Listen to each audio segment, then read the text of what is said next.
the road, and they'll do that today. To Pat's point, J.J. McCarthy's thrown 11 passes on the road. But those Iowa teams that pulled all of those upsets, they could run the ball.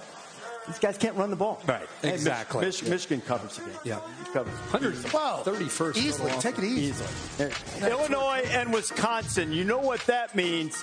Brett Bielema going back into Camp Randall Stadium. First time he's been there as a head coach since he left 10 years ago. He won 3 straight Big Ten titles while he was in Madison. Sort of an acrimonious split. Fans really upset with him.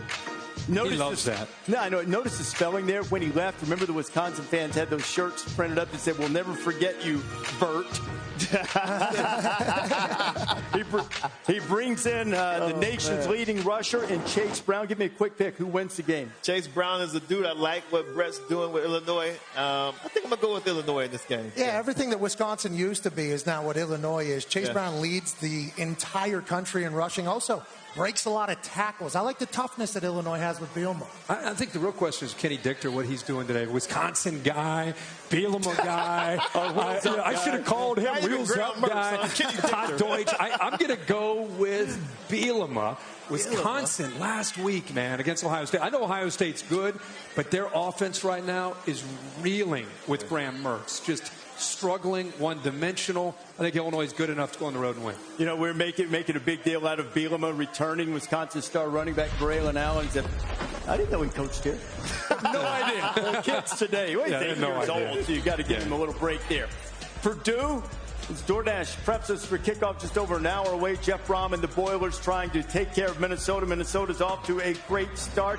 Sometimes you want to reach out for advice to the most famous person in your contact list. So who might that be for several people? We will find out, won't we? I hope. Most famous contact. That's a great question. I got a lot of great people on my phone.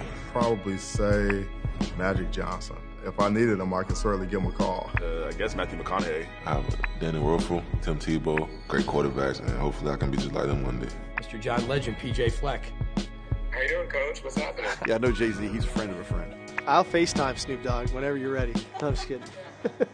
My favorite contact on my phone is just my mom. My mom, definitely for sure. She's a hard-working woman. You want to say hi? I call Bryce. My guy. What's good, family?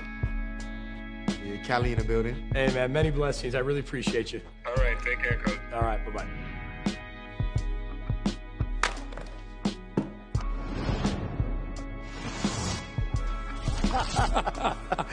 PJ Fleck just drop the phone, walk off. You've got John Legend in your contacts list. You can do that.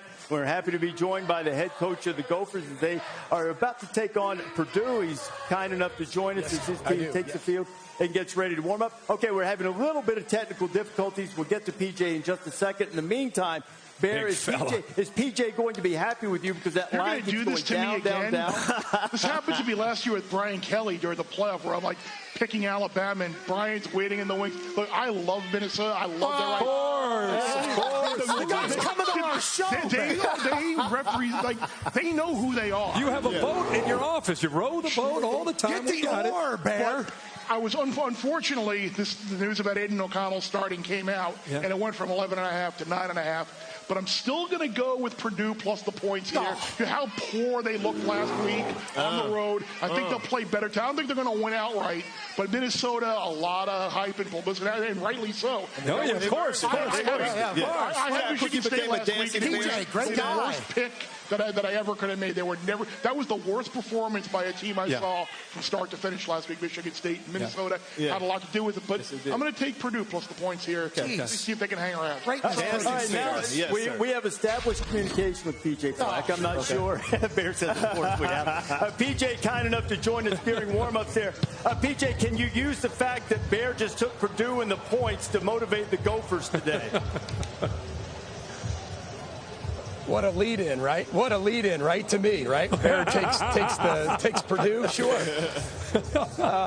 Listen, this is it's an incredibly focused football team.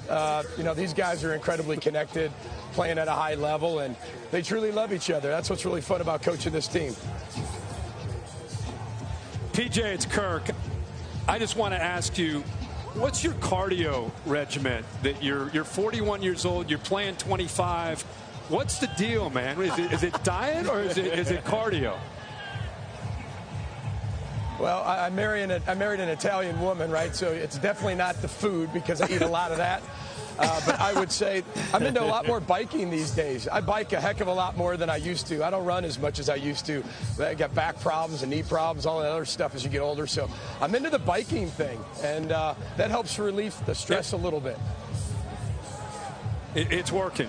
Yeah, Coach, well, that's good. I'm into biking too, but let's get back to football. Last week I did a tape about your offensive line. Those guys, I call them like a displacement service, the way they move defensive fronts. Tell us about your offensive philosophy and where it starts off with your offensive line. Well, yeah, everything happens up front in the Big Ten, I think, and that's, growing up in Big Ten country, that's what you always looked at, offensive line. It's not just they're big, they're really athletic, they play together, play congruent, and they've gelled together really well. We've got really good players, though, on the outside and in the backfield at the tight end position that help as well as we keep going forward. But we play complementary football. That's what you want to be able to do. You got to be able to play really good offense that complements your defense, and then into special teams as well. And up to this point, we've been able to do that, produce a really good football team. And we have two different philosophies when you kind of look at it all around the board. And that's why it's probably a really good matchup. Coach, I love the necktie mentality, like a shark, always hunting, always getting better. And obviously you talk about the offensive line, but last week, Daniel Jackson and Nick Callerup made some big-time catches for you, and Tanner Morgan seems to be throwing it better than ever. You two have been together for 14 years now at Minnesota. What have you seen out of Tanner this year that makes you believe he's at that next level? Well, he's just incredibly confident, and you sit in Kirk Ciarrocca's meetings. It's not just like a classroom. I mean, it is more of a conversational piece and really involves the quarterback's messages, really involves what they believe in and what they're really good at. He highlights their strengths. He eliminates some of their weaknesses until they get better. And they have such a great relationship. And, Tanner he's married now. I mean, I've known the guy for 9 years. And, you really get to know somebody on and off the field like that. It really helps you build a system. Well, PJ, we wish you luck today against Purdue, and I'm sure it's not going to take long after you kick off at noon until Muhammad Ibrahim gets the ball. 13 straight 100-yard rushing games. Look forward to seeing him. Thanks for being with us, PJ. I appreciate it. Listen, it's 71 degrees. It's always this way in Minnesota, just so you know. Run of the boat, sky your mile. Say it for it, just in case we cut him off. There is Mark Stoops, his DoorDash. Preps us for kickoff. Just over an hour away. We're going to have Mark Stoops join us later on. How's he going to sound? Here we come. You don't respect us? All right. We'll see. And at noon on ESPN Plus. Teams have pulled off the big upsets in the Big 12 last week. Texas Tech taking down Texas, and Kansas State beating Oklahoma. DoorDash prepping us for kickoff just over an hour away as the Red Raiders go for their third victory against a ranked opponent already this season. And boy, I tell you what, Kansas State answered the bell. It was so happy for Adrian Martinez in the moment that he had last week against Oklahoma. Now the question is, can they build on that with Deuce Vaughn? And you see how well they've been able to run the ball, leading the Big 12 at nearly 250 yards per game. When we continue on College Game Day, Jen Latta has the story of Clemson's Brian Brzee, who played last week with a heavy heart. And when you think about that, being your 15-year-old sister, it's terrifying.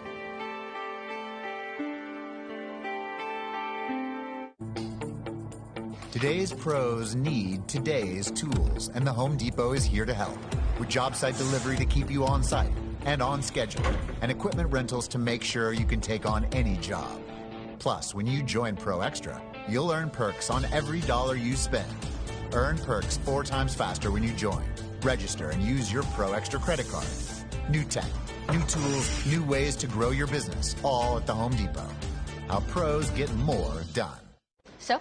The new iPhone 14 Pro. It's amazing. Yep, the camera is incredible. And you'll get our best deal. Nice. But everyone should get it. Everyone can get it. Every new customer. And every existing customer. Every iPhone. Every iPhone. Every iPhone. Every iPhone. Okay, my work here is done. Everyone gets the best deal on every iPhone. Best one yet.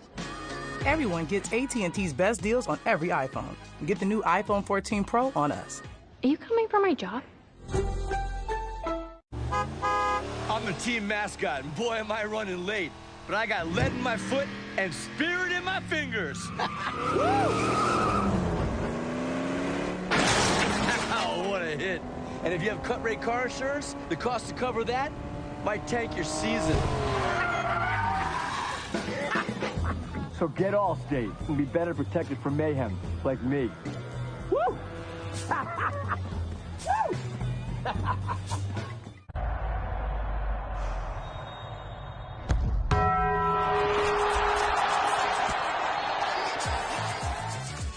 One of our cheesiest burritos is back at Taco Bell, the double steak grilled cheese burrito. Today, let's paint with Bear Dynasty so that you can be proud of your walls. Go ahead, throw your wine on it. What? It's also scuff resistant. Paying for that. Bear Dynasty, the best of Bear, exclusively at the Home Depot. Selling a home is expensive and stressful, so we created our Smart Seller system to sell your home for top dollar and save you thousands in commissions. I was amazed in the fact that my house sold in one day. Ideal agents saved me in the neighborhood of $20,000 to $25,000 in commission. The process was as easy as it gets. They are the #1 way to sell your house. Our service is free, available nationwide, and there's zero obligation. Call us today or visit idealagent.com. The Empire's choking us. I'd like you to come with me. Let's get to it. From the creators of Rogue One comes the next Star Wars event you won't want to miss. Hang on! Star Wars Andor. New episodes streaming Wednesdays. Say hello to Rocket Money, the all-in-one personal finance app. Packed with tools to help you manage and save money, like canceling unused subscriptions with just a tap. They also negotiate lower bills on your behalf. You can create custom budgets and see your net worth in one place. And you can even get your credit score for free. You're ready for a total money management solution?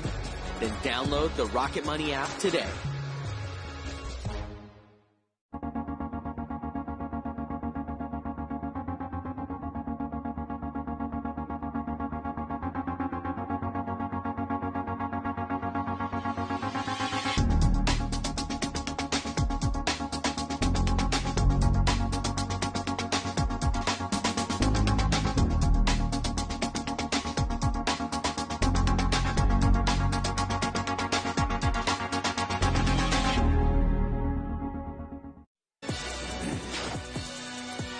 Kentucky and Ole Miss. Remember Lane Kiffin was complaining about the fans leaving at halftime? Well, sometimes you just got to go. You can't stand it anymore. Imagine what happened to him last night. I don't think that guy decided when he was passing out. I think it was some other substance. I didn't believe. DJ Uiagalelei and Clemson taking on Devin Leary and Wolfpack, and that tremendous North Carolina State defense. 7:30 Eastern time tonight. Dave Doran hoping to make it 2 in a row against Clemson. Visited with Gene Wojciechowski. Last year, you guys break an 8-game losing streak to Clemson. There's that famous video of you with that victory cigar after that win at your place. Yeah. What is the mentality going into this game now that you know it's here, and how could the memories of last season's win help you guys tonight? Well, it was a great moment a year ago, but that doesn't win this year's game, you know. So we're here to try to do it again. I think there's a lot of belief in our team. I know there's a lot of belief in our team because of that win. That's something that puts you over the hump, you know, and this team didn't come down here to play. They came down here to win. It is a rare occasion to beat Clemson 2 in a row. One of the reasons for that great history is this guy. Our guest picker will be Christian Wilkins of the Dolphins, Clemson legend, and a thanks to our good friends at Wheels Up for securing our guest picker each and every week.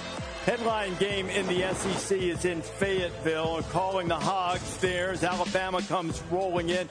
Razorbacks coming off a disappointing night. You know, it's hard to remember a more distraught, disconsolate coach after an early season game than Sam Pittman was after the Arkansas game. Had Sam turned on that jukebox that he likes to play, it probably would have been Whiskey River, Take My Mind.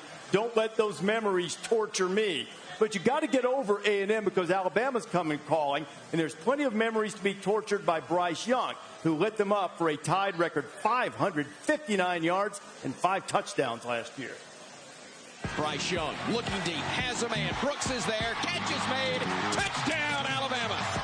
The scariest thing about Bryce Young is he can get outside the pocket. And when he gets outside the pocket, he's dangerous. When there is pressure and stuff, he can move around and makes a play with his feet. Turn what should have been a sack into an explosive run. He always has a little check down option, so he'll keep his eyes downfield at all times. You have to disrupt them. You have to get them off their timing. Whenever you kind of get the train off the tracks, it helps, especially with our coverage downfield. They got really good pressure package, so we're going to have to do a good job of making sure everybody understands exactly what protection that we're in and what they have to do to be able to negate the pass rush. I think sometimes you got to get the ball out of your hand. We want to do the best that we can to try to avoid those negative plays. We know as a unit, to me, trying to get protections right, obviously with the line blocking, the running backs helping, do whatever it takes as a team to try to make sure that we can have as many positive plays as we can. Alabama's primarily weapon in relieving that pressure has been passing to Jahmyr Gibbs, and nobody in the SEC has given up more receptions or yards to running backs than Arkansas. But they do get pressure, and Alabama's had a little trouble, especially on passing downs, of keeping the heat off of Bryce Young. But on the flip side, while Alabama's cornerbacks have been a question, there hasn't been any question up to this point about stopping the run. No, and you just had a feeling that Nick Saban and this defense with Pete Golding, it's been one of those kind of weeks as far as the prep. And the reason, Kendall Briles. And Kendall Briles, as an offensive coordinator at Arkansas, he loves to call quick plays and try to get you on your heels. And he has an incredibly balanced attack. Remember, last year was K.J. Jefferson throwing. He threw for over 300 yards. But he had Treylon Burks, who's now in the Tennessee Titans. Is Matt Landers and Jaden Hazelwood capable of making the plays against the secondary that Reese is talking about? Because to me, that balanced up-tempo attack gives Nick Saban, it gives a lot of coaches, but it gives Nick Saban and his defense a lot of stress. Can they deal with that today? Well, I think the big thing for this game for me is that Arkansas crowd's going to have to be real. Okay? God. Bryce Young is going to have to be a little bit rattled, and Bumper Poole, the linebacker for Arkansas, is going to have to make his imprint on this. But if you're Arkansas and you're Arkansas's fan base, last week might have been the most unfortunate loss in the history of football. A 98-yard fumble return that had a handoff in the middle of it for a touchdown from the 2-yard line. That's a 14-point swing. 100%. Then the kicker hits the ball off the top of the upright.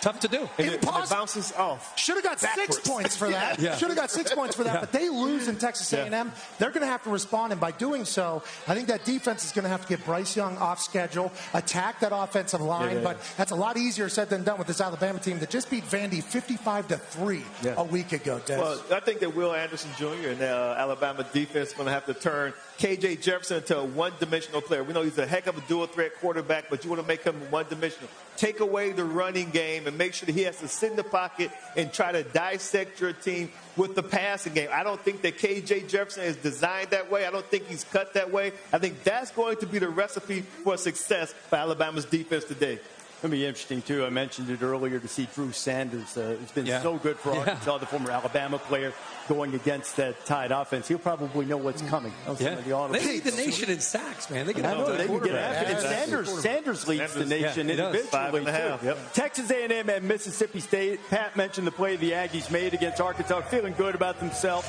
Go to Starkville. They want to have Yale practice, and Mississippi State was not having it. They just drowned them out with the cowbells. I love that. Me too. That's so petty. You don't get that. That is so petty. I love it. Hey, let's have a quick pick. Will they be able to drown them out in Starkville with those cowbells today? Who wins at State or A&M? Without Anea Smith, I think they're going to have a playmakers for A&M. So I think A&M lose. I'm going with Mississippi State today. Texas A&M has the same amount of trips into the opponent's territory as Colorado State. Do you hear that? Colorado State. That was a good one. And they're bad. Barely play football. And they're bad. Yeah, they're really bad. They have the same amount of red zone trips or a little bit less than Iowa.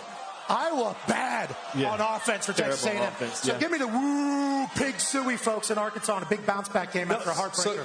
Mississippi State. You're going Mississippi State. Yes. So you come up with all that stuff, and then you go to Dez's point, and you take their best playmaker other than A-Chain in the backfield, Anea Smith out. Yeah. And it's all about Evan Stewart now trying to stay. I think Will Rogers playing at home in Starkville. Sophisticated offense. The bells, the cowbells. I think they win that game. Yeah, give me Mississippi State. I love them. Rogers put 4 bills on the Aggies last year in Kyle Field. P.J. Jerkin, new defensive coordinator. Different doing a good job. Sure. And Mississippi State, Texas A&M game coming up 4 o'clock Eastern time. Well, here in Clemson, the Clemson culture is a big part of campus life, and it revolves largely around football. There's a connection that they feel, that these fans feel, that they're a big part of this. And when one of theirs is hurting, they want to provide support. And certainly that has been the case over the last several weeks with their star defensive lineman, Brian Brzee, and his late sister, Ella, just 15 years old, battling brain cancer. She lost her life last month. You see Dabo Sweeney and company showing support. Brzee returned to the field and played last week, certainly with a heavy heart. His family there to watch as well, as we join Jen Latta now for what has just been a heartbreaking, emotional story, Jen. That's right, Reese. Good morning. Yeah, Brian Brzee's family shared some great stories about Ella Brzee on the basketball court. A 5'9" center, they say she was crazy competitive. She was feisty, she was physical, she was fearless and wanted to win. So when cancer came calling 18 months ago, Ella did what she always does in the face of a tough opponent. She fought. Okay, let me see. You ready? Yeah, there you go. Okay, we can do that. Okay, good. I don't want you to get all wobbly on me. Well, then you can catch me. You're a big boy. At a charity fashion show in July, where the Clemson community gathered to honor women who have beaten cancer, 15-year-old Ella Brzee stood out. Coming out right now, we have Ella Brzee, sister of Brian Brzee, wearing the Tiger fan dress paired with Tiger. Give it up for Ella! Ella strong. Give it up for Ella! She is escorted down the runway by her brother, Clemson defensive tackle Brian Brzee. It's a hopeful day. A glimpse of what could be for Ella. Tap into that strength, that power in the present, and keep that hope and know that God's got a plan. All right? Ella, we love you, and we're thankful that you're here today. Thank you.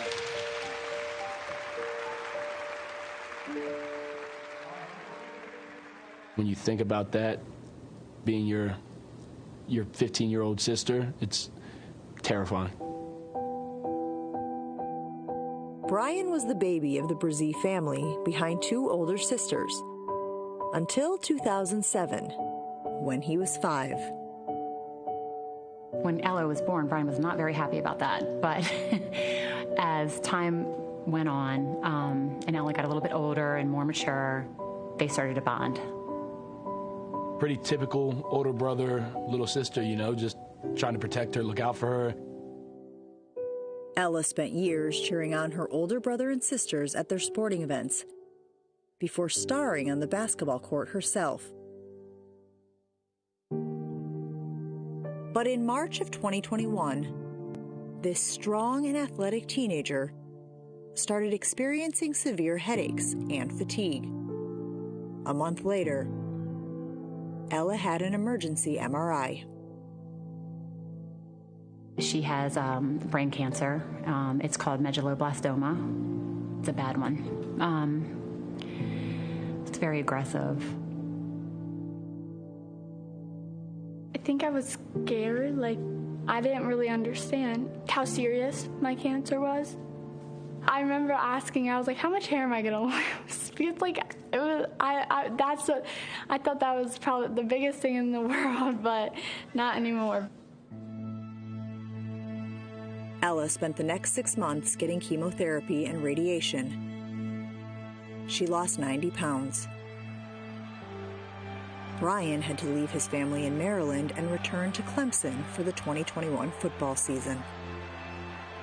It's terrible. It's really tough. Just watching it and not being able to be there and be a part of it, it's hard.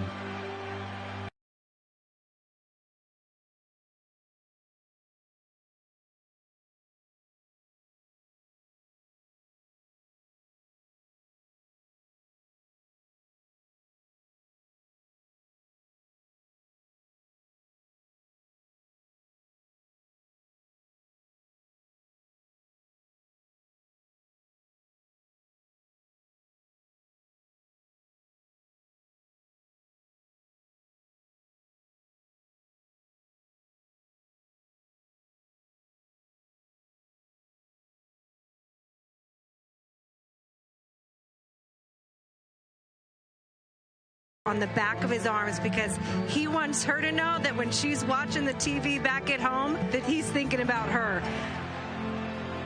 And then I saw my face on the TV. It was so cool to me. And I would tell all my nurses when they came in, I would just make sure they knew that I was on the TV. Ella finished chemo in December of 2021. By March of this year, she'd had back-to-back clean scans. No evidence of disease. The Brzezis were hoping for similar results when Ella went in for another scan on June 16th. I just felt something wasn't right. They found 2 more tumors. Devastated. I knew how aggressive my cancer was, so I knew there was always a chance. But when I saw that, my heart kind of broke a little bit, but also I was just kind of worried about what we were going to do next. The cancer's return meant another brain surgery and more radiation and chemo. But as the fall approached, Ella was looking forward to the September 10th Clemson game, where she would serve as honorary captain and walk beside Brian for the traditional pregame Tiger Walk. But the day before the game, Ella suffered a seizure and had to be airlifted home to the Washington, D.C. area. Brian walked without her, but he didn't walk alone. Hey, we got you, man. We love you. All right? All right? You by yourself. We're walking with you. Okay? We're walking with you. You're going to lead the way. Let's go. Let's go.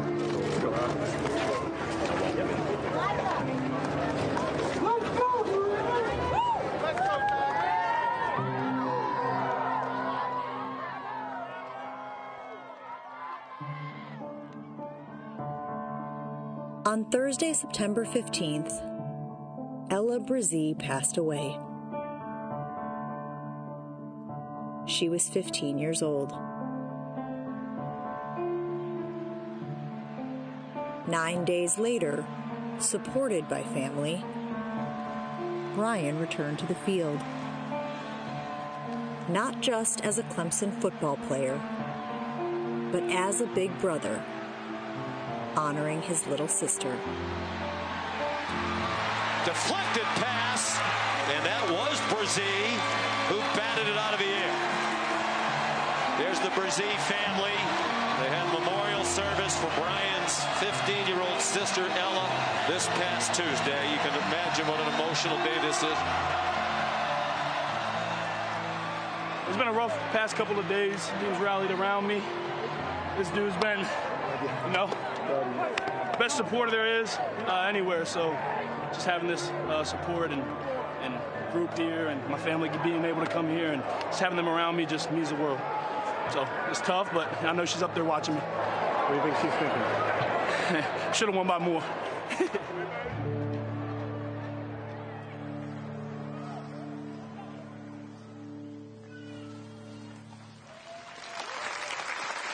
Should have won by more.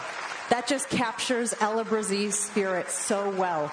In the days following her passing, the college football world has shown its support for Brian Brzee and his family. Wake Forest head coach Dave Clawson made a trip to the visitors' locker room last week, congratulating Clemson on the win, but also offering his condolences. And then there is the team from Louisiana Tech, who penned handwritten notes, the entire team, for Brian Brzee to let him know that they were thinking of him. Certainly, Reese, we celebrate competition in this sport, but in moments like this, let's also celebrate great compassion. Absolutely, Jen, and you can sense the appreciation that all of the people here at Clemson have. We're delighted to have the Brzee family with us today, Richie and Megan. Brian's sisters, Kendall and Bailey, our condolences and hearts continue to go out with you, and we support your cause as you continue to work to raise money in support of others who have suffered from this type of brain cancer. Back to Clemson. On a Fansville homecoming by Dr. Pepper. Surprise! CJ, we weren't expecting you. Hey, buddy, what are you doing here? Hey, go State. You replaced me with star quarterback Bryce Young? We could never replace you. Here's your Dr. Pepper, Mom. Mom? It's just a silly nickname. He came up with Dad for me. Here you go, kid. Huh. They're my family now, CJ. Next time on Fansville. Hey, brother. Get out of my room! Dr. Pepper, the one fans deserve.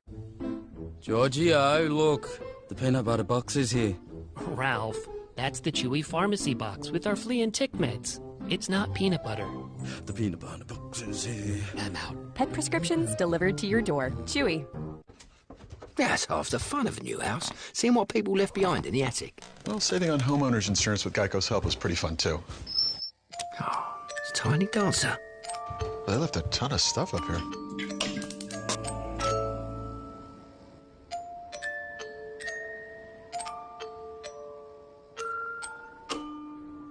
Well, enjoy your house. Nope. No, thank you. Geico could help you save on homeowners and renters insurance. Guys, I got a game today. I need a ride. But it's only Saturday. Exactly. Oh, yeah. College kid. Who took my helmet? Ready. Where are my socks? I need more club. Have you seen my pads? Fashion. I'm coming, Baker. So where are we headed this week? Texas. Texas. Road trip. Better ingredients, better pizza, better brace yourself because this right here is a Papa John's Papa Bowl. No crust, just piping hot toppings and melty cheese in an oven-baked bowl. Better ingredients, better pizza, now in a bowl, Papa John's. It all started when we showed up in Austin waving a Wazoo flag. Then it kind of became an obsession. After 15 years, game day finally came to Washington State. Now we keep doing it because game day isn't just a day, it's a lifestyle. Tis time.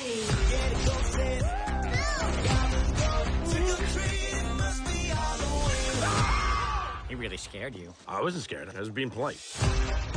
Sounds creepy. 31 Nights of Halloween. Watch all October on Freeform. Getting outdoors is all about the experience, the challenge, the views, the victories. We put that in a bottle. Clean ingredients like coconut oil, activated charcoal, and shea butter. Everyman Jack. Naturally derived, outdoor inspired.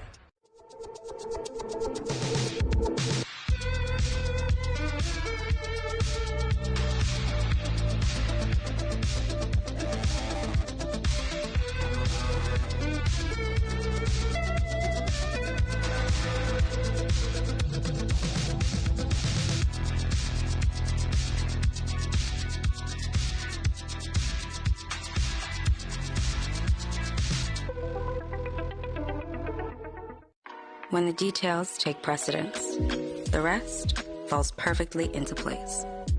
We strip away everything but the essential, and what we're left with are thoughtful bedrooms for modern living. Thuma.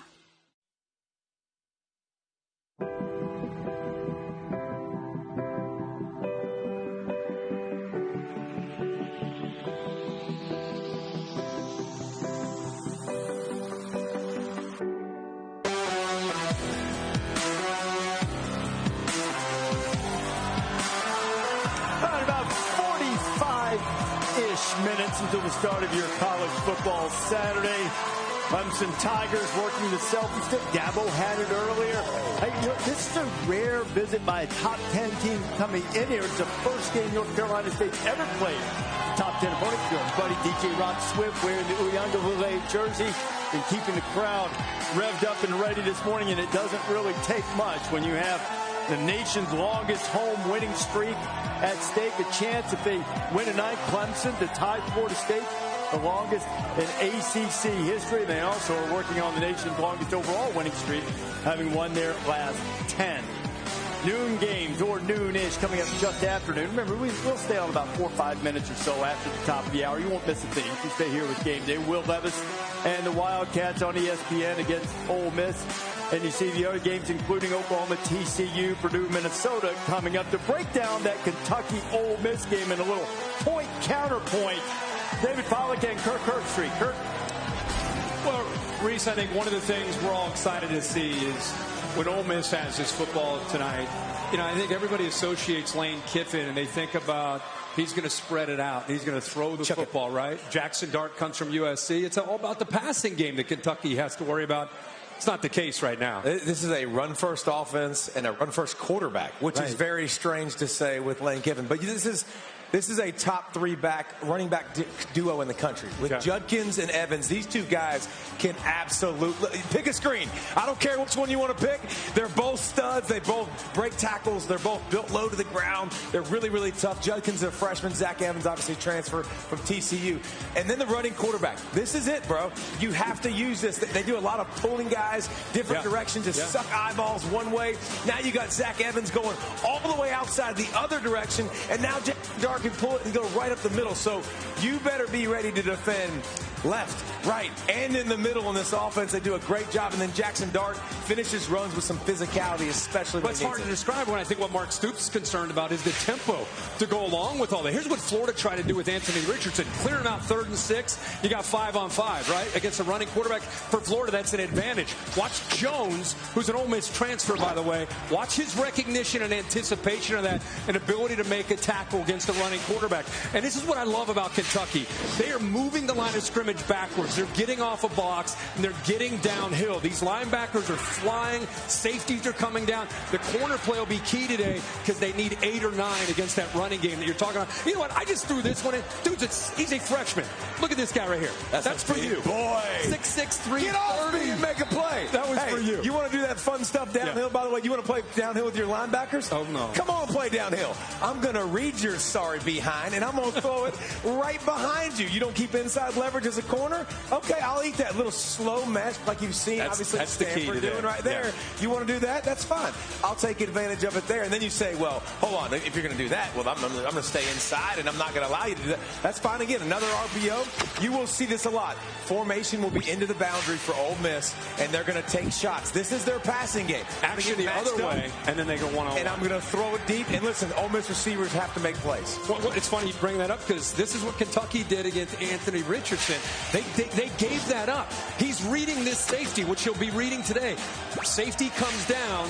This is what Ole Miss will be looking at. Create the glance route, the one-on-one. Look at that corner. Open his shoulder. He's essentially giving it away. RPO, easy. I'm showing this because Kentucky knows they have to be better. They came back. Critical moment in the game. 4th down. Now you know they're going to come. In now it's one-on-one. Press. And now you're walked up and you're pressed. You're squared up. Yep. Different mentality. Different job of kind of disrupting that timing, getting hands on the receiver, and then the arm around to be able to knock the ball away. So it's kind of a game within a game. A big part to me will be, can they get lined up? Because Ole Miss is flying, and as you know, as a defender, sometimes you don't know where it's going. So it'll be a fun game to watch. Appreciate that. Reese, give you something inside to kind of watch throughout that game. But no doubt about it. And Ole Miss snaps about every 21 seconds. Kentucky about every 32. That's one of the slowest in the country. Who can win that battle of trying to establish the tempo? And we go down on the field and Vaught Hemingway. Now Mark Stoops kind enough to join us. So Mark, let's start there. Kirk and David were just talking about pace. What is the best way to get the pace at the pace of the game the way you would like? Well, that's difficult. I mean, if they're getting first downs, if they're getting chunks, they're going to go fast. So we got to try to get them off track and get them in predictable situations. Slow the game down when we can. When they sub, we have to sub. But, they go fast. We got to get off. We got to win on 3rd down. We know with the analytics and what he studies, he's aggressive. They're going to go for a lot of 4th downs, so we got to be ready for 3rd and 4th. Coach Paisan, how's it going? This is Pat McAfee. Obviously, it's been a blast watching Cavassier Smoke run the rock for you guys in that pro-style offense. Chris Rodriguez is back for you. Will Levis seems to be dealing. Where are you at right now with the offense, and does the media, local media, appreciate the run game enough now 5 years in? Yeah, I joke about that because we ran the heck out of the ball but weren't throwing it effectively. Now we're throwing the ball very well. We need to mesh it with the run game. We do need a spark. Hopefully Chris gives us a little something extra. We got to be more consistent. in our targets with our offensive line, finishing blocks, being more physical. So we do need balance. There's no question. We want to control the ball some. We take our time and we're methodical anyway. That's our style. But the run game can help create some big plays in the pass game as well.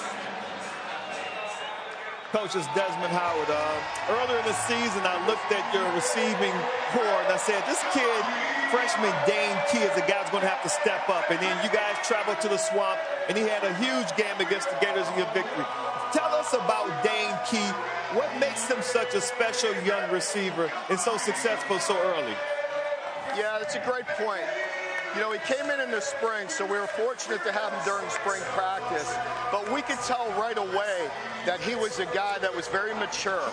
He has great body control, great understanding. He makes competitive catches, as he did in that Florida game, as you mentioned, but he makes tough catches. So I felt like last week, Will threw a dime to him, and we had an opportunity. He had the opportunity for a touchdown. The defender made a nice job of finishing, but he's played really well for us, along with Barryon Brown, another true freshman that's made some explosive plays. And then, of course, Tavion's been a great addition as well at wide receiver. Hey, Mark, real quick. Pollock and I were just kind of breaking down your defense against their offense. One of the aspects we couldn't really talk a lot about in detail was the tempo that you're going to be dealing with in defending. You talk a little bit about defending that and how you're going to be able to try to get lined up quicker?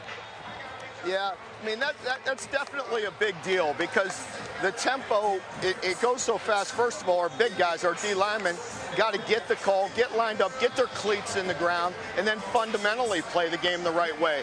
Because Ole Miss is running the ball at a high clip right now. Their offensive line is playing very well. We know their running backs are very explosive, and then they always have the play action off of it. So we can't play on our heels all day. They make it tough, but we have to convert on third down, convert on fourth down, and get some critical stops. But I think urgency, communication, and getting lined up is a big piece of it. And then, by the way, you got to go compete with all the space that they create on the field. Mark, we appreciate your time. We can't wait to see the game today. Best of luck there. Mark Stoops joining us, head coach at Kentucky Wildcats. Wildcats are ranked 7th, their highest spot in the poll since finishing 6th in 1977 at noon on ABC. A few minutes after noon, you'll be able to see Oklahoma and TCU. The Sooners coming off a disappointing loss. Sonny Dykes won himself that iron skillet against SMU in his first year as the head coach of the Horned Frogs. You see Oklahoma's controlled this series since they joined the Big 12. Dylan Gabriel certainly wasn't his fault as DoorDash preps us for kickoff just over half an hour away from the Sooners and the Frogs. Who do you like in this game, Des? I think I like Dylan Gabriel and the Sooners to bounce back. I mean, he's been exceptional this year, protecting the ball, no interceptions, 11 touchdowns, just passed for over 1,000 yards. And Eric Gray, just a real balance, runs with great balance, is really shifty. Excellent receiver out of the backfield, too. He's just a weapon. Yeah, Marvin Mims, guys, on the outside, 5'11", 180 pounds, and he can fly. We were chatting about this before we came on air today. This Oklahoma defense was supposed to be mightily different with Venables coming in there. Last week, Adrian Martinez had his greatest day he's ever had in football in the history. Here comes Max Duggan. Yeah, very similar to Adrian Martinez. So that's going to be the big question for Oklahoma. Can they figure it out defensively and get some stops? Sonny Dykes, he's got them believing, right? I mean, they're scoring a lot of points here. Yeah, who do you guys like? You like Oklahoma? I think Oklahoma bounces back. Oh, you? All right, everybody. Give me TCU. I'll take TCU. There you go. Just because. Hey, now this is Quentin Johnson, the star wide receiver for TCU, the authority. Pete Thamel's back. What do you got on Johnson? The authority. Where is he? I think that Quentin Johnson, Reese, has only played 7 quarters this season so far. That's some of his limited production. They're going to ramp him up here. If TCU is going to win today, he's got to be a focal point of their offense. He has no touchdown catches so far this year. Okay, that's the latest from Oklahoma and TCU. J.J. McCarthy's thrown 11 passes on the road. It's really tough to play in Kenneck. DoorDash prepping us for kickoff. 29 minutes until the Wolverines and Hawkeyes go. That's how you feel about the blue pants. You know, sometimes they go all white, sometimes they go maize. As long as you stay in the maize and blue and white family, I think it's okay. Yeah, well, you know, Ohio State went all black. I'm not a fan. That's just a hard you're left. traditional. That's a hard left. I like the maize. I like the maize. I like that setup, actually. I'm like kind of jealous, to be honest with you. You can tell it's Michigan, okay?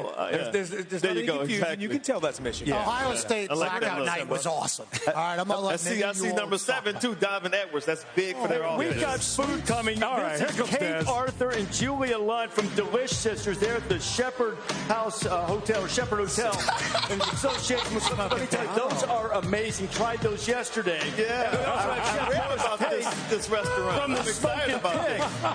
What do we have? What these guys do at Shepherd Hotel in association with Clemson Live, they got like 40% of the staff that's from that program. People with challenges, learning to live independently. It's amazing. That's awesome. Look at That's this. a great hotel, too. Shepherd's awesome. Smoking Okay, you guys enjoy your break. I'm going to enjoy this. What is it called again? The greatest meat in my mouth. Oh, yeah, I saw RD on Instagram. He playing. Got a dead white man in a box. Who do you think's going to get in trouble here? The crime. Somebody's trying to do something treacherous. The conspiracy. There's an organization that wants to rule the world. The three friends. I'll screw this up. Who brought it down. We can get out of it. Based on an almost true story. Did someone slap you? I got slapped. I got punched. And I feel great. Amsterdam. Rated R. Only in theaters October 7th. Hi, I'm Capri, and a little thing I love about the Chick-fil-A Grilled Spicy Deluxe is the chicken. You can tell they actually put it on the grill, cooked it in the sauce, marinated it. You're definitely getting a good grilled spicy sandwich. I've always loved building things. Not just structures and skyscrapers, but teams who make it all possible. After all, we wouldn't be where we are today without them. So we made sure that, like these buildings, their futures may also stand the test of time.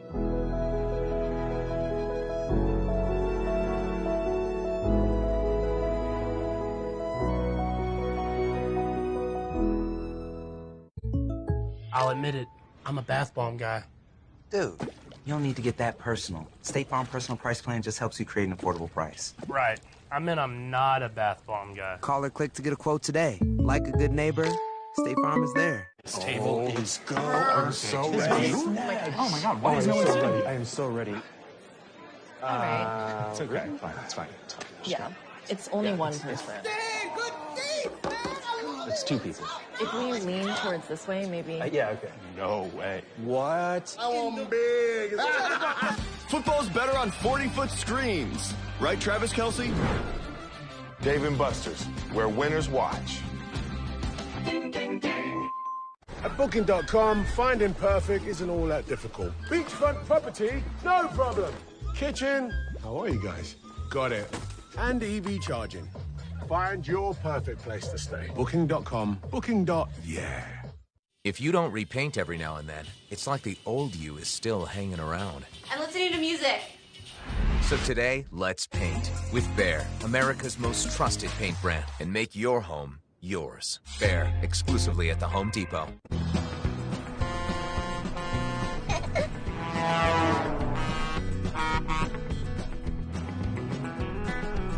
When it comes to electrifying the long haul, we're thinking of every mile. The Hyundai Ioniq 5. It's your journey. It's the greatest sandwich roster ever assembled. Next is the new Great Garlic. The tender rotisserie-style chicken is sublime, and the roasted garlic aioli adds a lovely piquant flavor. Man, the second retirement really changed you. The new Subway series. What's your pick? The grandest entrance in sports. Death Valley is alive and electric for this showdown between unbeaten teams. NC State Clemson tonight on ABC. So? The new iPhone 14 Pro. It's amazing. Yep, the camera's incredible. And you'll get our best deal. Nice. But everyone should get it. Everyone can get it. Every new customer. And every existing customer. Every iPhone. Every iPhone. Every iPhone. Every iPhone. Okay, my work here is done. Everyone gets the best deal on every iPhone. Best one yet. Everyone gets AT&T's best deals on every iPhone. Get the new iPhone 14 Pro on us. Are you coming for my job? Time for the AT&T 5G Game Day Check Down. Keep you informed with everything going on around college football. Pete Thamel's been on this all morning. Aiden O'Connell is going to give it a go against Minnesota. A game coming up in just a few minutes. What else you got, Pete? Well, Reese, Aiden O'Connell will be warming up for that game against the Gophers in Minneapolis. Defensive end Jared Verse for Florida State, who's been one of the breakout stars after transferring from Albany. He's going to be a game-time decision against Wake. And then we have two other quarterbacks who are going to be game-time decisions. Davis Brin from Tulsa. They play Cincinnati tonight in Tulsa. And then Rocky Lombardi missed last week against Kentucky for Northern Illinois. The Michigan State transfer is a game-time decision. My sources have told me they like the way he's progressed this week. All right, Pete, that's the latest there for all of you who might have competitive instincts for the games coming up and things you want to do. Hey, look at what we got here. A message from Sloppy Body Guy, Pollock. Sloppy Baby. Sloppy Baby. That's pretty amazing. The baby should have his shirt off, though. Look at Sloppy Body living the gimmick still. His body is still holding true to form. Hey, look at this. Maybe we've got some guys who are ready to take the mantle from... There's some bad bodies out there. Well, you know what they call themselves? Peanut butter and jelly. Oh, really? One's got peanut butter, one's got jelly? I guess. I don't know. Okay. That's good, boys. All right, it is. They're doing college, furthering their education. You know, the guys up front who like to eat the peanut butter and jelly for Clemson, that defensive line, that's where they built their identity. But the vaunted front four of Xavier Thomas, Miles Murphy, Tyler Davis, Brian Brzee, over the course of their careers, could have played more than 1,900 snaps together. 24 so far, and I wouldn't expect that number to go up tonight. They could control the game, but that Wolfpack offense has been disappointing so far. You look at that defensive line, these guys are terrifying. They're downhill, they hit hard, they're fast. This will probably be one of the best runs that we play against for the rest of the year.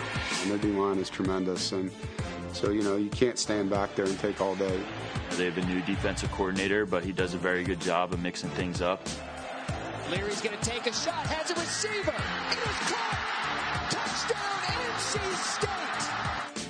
Very savvy guy. Understands how to manipulate a defense with his play action. It really does a good job with the RPO game and getting the ball to his playmakers. He also understands how to give his guys a chance to make plays. There's nothing that's going to be passive about us on Saturday. We got to take the fight to them and bring it early and bring it often. You know, it's been somewhat surprising the lack of explosiveness that North Carolina State's had. Devin Leary's QBR is under 40 against FBS opponents, but Demi Sumo Karngbae has been giving them some attack in the running game. It's very difficult to run against Clemson.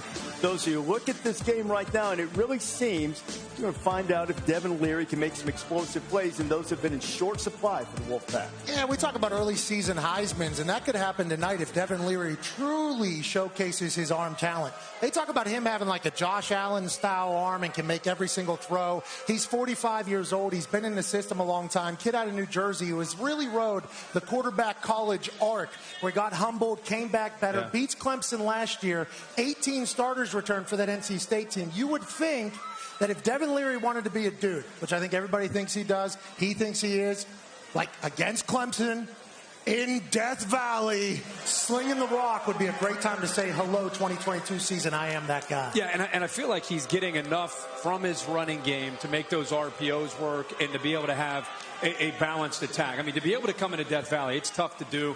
You need a quarterback like Pat Sand that's been there and done that. Not just the highs, but the lows. So I think that helps him and the leadership that he brings into the table. But let's talk about how they want to try to attack here.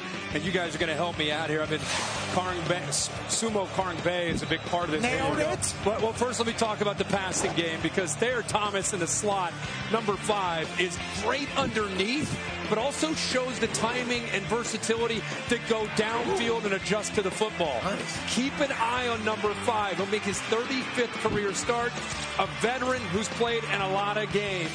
Now we talk about the physicality in Sumo Karngbae, number 0. You like that?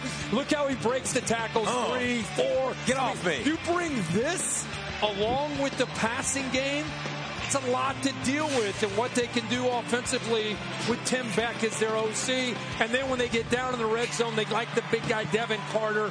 Deep threat. Again, a veteran guy. 38th career start, Des. Hey, how about Clemson's defense? Now, they struggled last week. Let me show you how you can fix some of these problems. Now, Jaden Lucas, number 10, he's a freshman at the top. They're bringing pressures to 3 deep. The golden rule of 3 deep coverage, stay deeper than the defense best receiver, but Jace's making a present mistake. He's peeking into the backfield.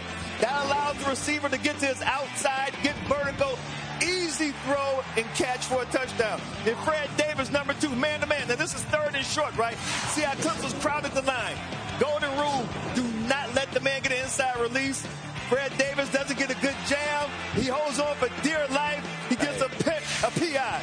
And then Nate Wiggins, number 20, at the top of the screen. He's a sophomore. Now, Nate is a little physical, right? He's doing a good job mirroring the wide out. He gets a good jam, but he holds on for too long. The ball's in the air, and now he gets roasted. So their secondary had some huge issues last week against Wake Forest. But we don't pay attention to coaching and technique. We'll put things like that on film every week. Yeah, and 3, thank God they're not playing Wake Forest receivers, because Wake Forest receivers are a lot better than NC State receivers. They've been making plays for a while. So it's very, very interesting to see this matchup.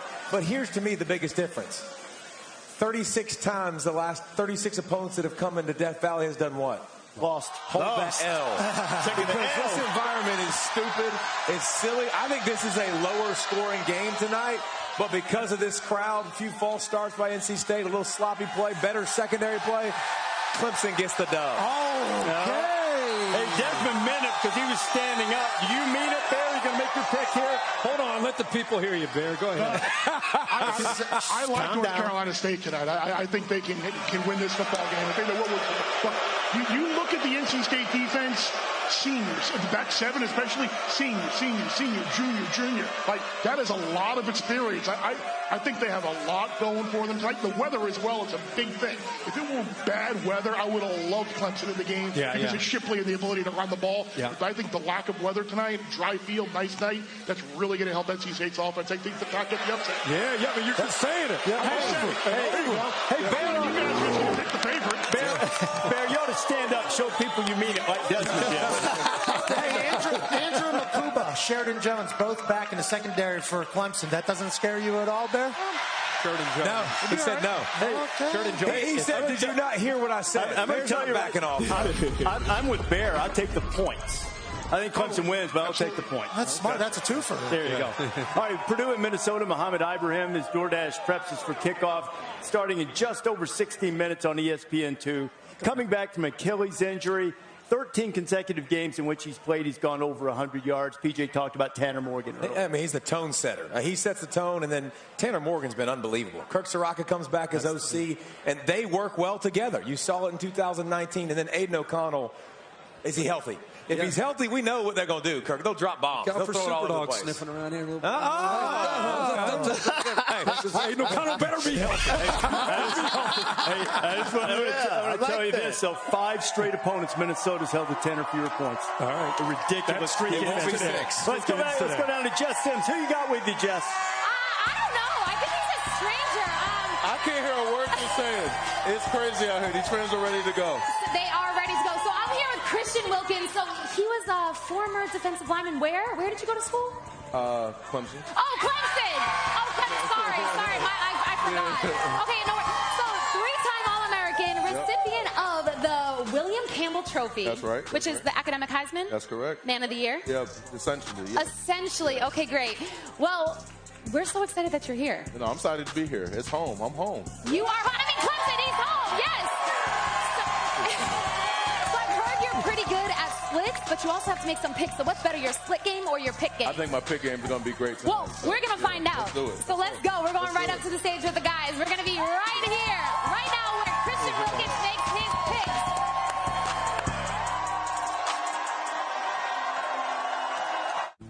We decided it's time to put a different kind of power tool in your hands. Store Mode in the Home Depot app gives you in-store tools made to help you get more done. To guide you every step of the way and explore products quickly with the scan. That way you get the top brands at the best prices without missing a beat. It's made for doing. Download the Home Depot app and see how doers get more done. I'd like to try a Lavazza coffee, please. What is a Lavazza coffee? Check it out. It's this one. Artfully blended. With Italian passion. Yes. Upgrade your morning coffee with Lavazza Classico by Lavazza. If you know, you know. crispy corners, sauce on top. If you know, you know. Detroit style is back at Pizza Hut, just $12.99. You are trouble. No one out-pizzas the Hut. Girl, you can do better. At least with your big name wireless carrier. With Xfinity Mobile, you can get unlimited for $30 per month on the nation's most reliable 5G network. They can even save you hundreds a year on your wireless bill over T-Mobile, AT&T, and Verizon. Wow, I can do better. Yes, you can. I can do better, too.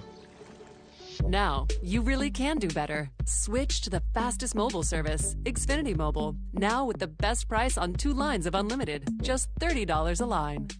I'm your football-obsessed best man, and I think you having your big day during the big game is the worst. What, are you kidding me? Physically, I'm right here, but mentally, I'm here. Yeah, I do. Come on, speed it up. When all eyes are on you, my eyes are glued to the game. Whoa! Touchdown, yeah. And if you didn't bundle your home and auto insurance, well, all of this could be tough to tackle. So get Allstate and be better protected from mayhem. Like me. I'm seeing something. It's smiling at me. But not a friendly smile. The worst smile I've ever seen in my life. Smile. Rated R. Is Dad posting a farewell to his favorite college freshman? Nope. He's switching his choice cashback category to gas. The road to college can be emotional, but also rewarding. With the Bank of America customized cash rewards card, you just can't stop getting rewarded. Today, let's paint with Bear Dynasty so that you can be proud of your walls. Go ahead, throw your wine on it. What? It's also scuff resistant. Paying for that. Bear Dynasty, the best of Bear, exclusively at the Home Depot.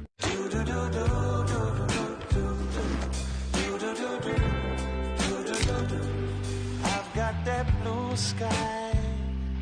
I've got that sunshine. College Game Day is built by the Home Depot, celebrating 20 seasons of building College Game Day. And in part by Pizza Hut. No one out-pizzas the Hut. It's been a fantastic morning here at Clemson. Our good friends at Wheels Up make sure our celebrity guest picker arrives every week. Christian Wilkins, Miami Dolphins star, Clemson legend, here to make some picks with us this morning. Superdog standings fueled by Pizza Hut. Now, I do want to remind you, Elite Corso wasn't feeling well this morning, doing much better, so LC not with us. He's still hanging in there with 7 points and an outright win. And then sometimes there's reason at the top there. You know, I'm going to do like LC and stop and take a picture of the scoreboard right now. So LC still made a Superdog pick, so Kirk, who'd he take? Well, Lee took the Kentucky Wildcats. I think it's sweetheart. I'm getting 6.5 on the road. He loves Mark Stoops, loves the Cats. He thinks they got a chance to maybe win this game outright, play really physical defense against this Ole Miss offense. He thinks they can at least keep it close. For myself, oh boy, we just showed you Aiden O'Connell.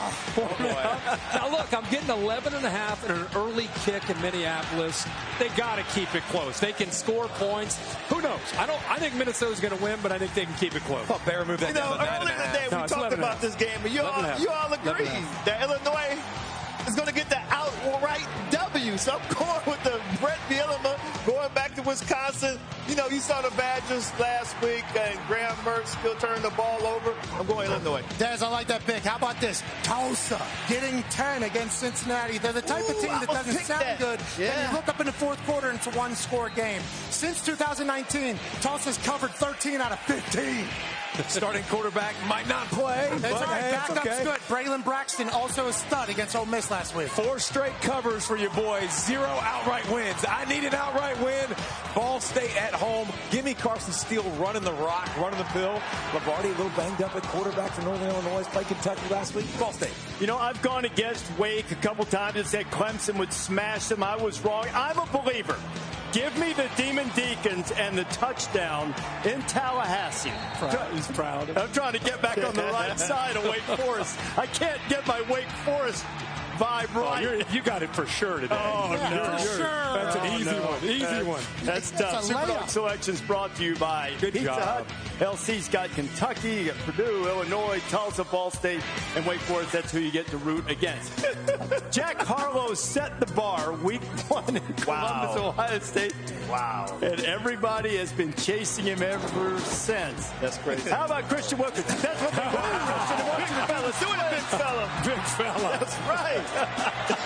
That was good, man. Won the national championship. You know, the thing that Christian reminded me, too, he's sitting up here with us. The last time I saw him, I don't know if I've seen him since, he was trying to take the microphone away from me on the championship. Now you've got one of your own to take care that's of. right. Yeah. That's all we see here, Christian, guys. they're pants. No, these are good pants. These are expensive, good quality pants. I thought they were chanting USA, but it was doing but I retired Phone away from me. Now you've got one of your own to take care that's of. right. Yeah. That's all we see here, Christian, guys. they're chanting "do a split" to you. I assume that happens all the time. These are very nice pants. No, these are good pants. These are expensive, good quality pants. I thought they were chanting USA, but it was doing but I retired that in college years ago. Let's see if we can not pull a groin making some of these picks. Saturday Selection brought to you by Coors Light. Start with Navy and Air Force. I'm going with Air Force. Air Force is number 2 in the country with time of possession. They run the ball extremely well, averaging 412 yards on the ground per contest. I'm going Air Force. Shout out to my brother Jonathan. Oh, it's me. All right. So, yeah, I always love these games. I always love when Navy plays Army or Air Force. Yeah. You know, these are the defenders of our nation. You know what I mean? Oh, yeah. I got to get Navy. Okay. I love everything you're saying. The badass is walking amongst us, represent our military. And normally this would be a Navy game. Air Force this year, though, seems to be the squad. I'm going with you. I think Air Force found their offense a week ago. Can't go wrong. Air Force, too much offense for Navy. Yeah. Michigan hasn't won in Kinnick Stadium since 2005. They've lost as a heavy favorite. Who have you got, Michigan or Iowa? I think this game's going to come down to Michigan's defense, creating some turnovers, giving their offense a short field. Like the fact that Donovan Edwards is back. Blake Corum went bananas last week, 5 touchdowns. But that's because they couldn't put anybody else in the game in the backfield. I'm going Michigan. Yeah, no, I agree. I love Michigan's defense. I'm going Michigan. Not so fast, my friend. In honor of the legend Lee Corso, who I wish was here for this because he's so electrifying. Give me Iowa, all right? Give me Iowa to upset at home with that special teams and that defense. J.J. McCarthy's facing something he hasn't seen yet. Well, there is obviously that history, but I think this Iowa team is different. This Michigan team has defense and offense. McCarthy, Des talked about Donovan Edwards coming back with Blake Corum. I just don't see the Hawks being able to win the turnover margin. Only way they can win this game. We've broken down Kentucky and Ole Miss. Talk to Mark Stoops. Who wins the game? I'm impressed with Ole Miss's running game, and Kentucky comes into this game without J.J. Weaver. They're a leader on defense. So I'm going with Ole Miss in the close one. All right, yeah. So if this was a basketball game, it'd be easy.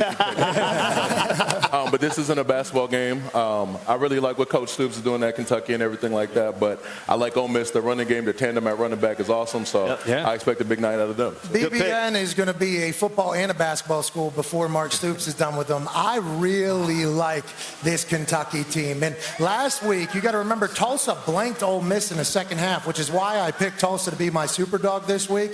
I think Kentucky's defense shows up for them, and I think that offense is unstoppable. Give me Paisan Stoops and Kentucky. And I was hoping for all Ole Miss, and then I come in there with Kentucky. I think Kentucky's defense is prepared well for that RPO game. Also, the tempo that Ole Miss likes to use. It's not just about Will Levis. Chris Rodriguez comes back today. Cats will have a more balanced attack. I think that's the difference. Nick Saban's never lost to Arkansas since he's been at Alabama. Tied trouble on the road. Does it happen today for the Hogs? Slow start for Alabama, but I think that K.J. Jefferson, the quarterback for Arkansas, is going to make a crucial mistake in the second half. Alabama's defense is going to capitalize out. I'm going Bama. Roll Tide. Yeah, so I've... Oh, no. Well, time out. I understand that. I understand that. I get it. Us Clemson people, we have a love-hate relationship with Alabama. Absolutely. Hate them because they're the only reason I don't have 4 national teams. But I did get 2 off of them. So we did get 2 off of them. But no, Nick Saban, I think, obviously great coach, legendary coach.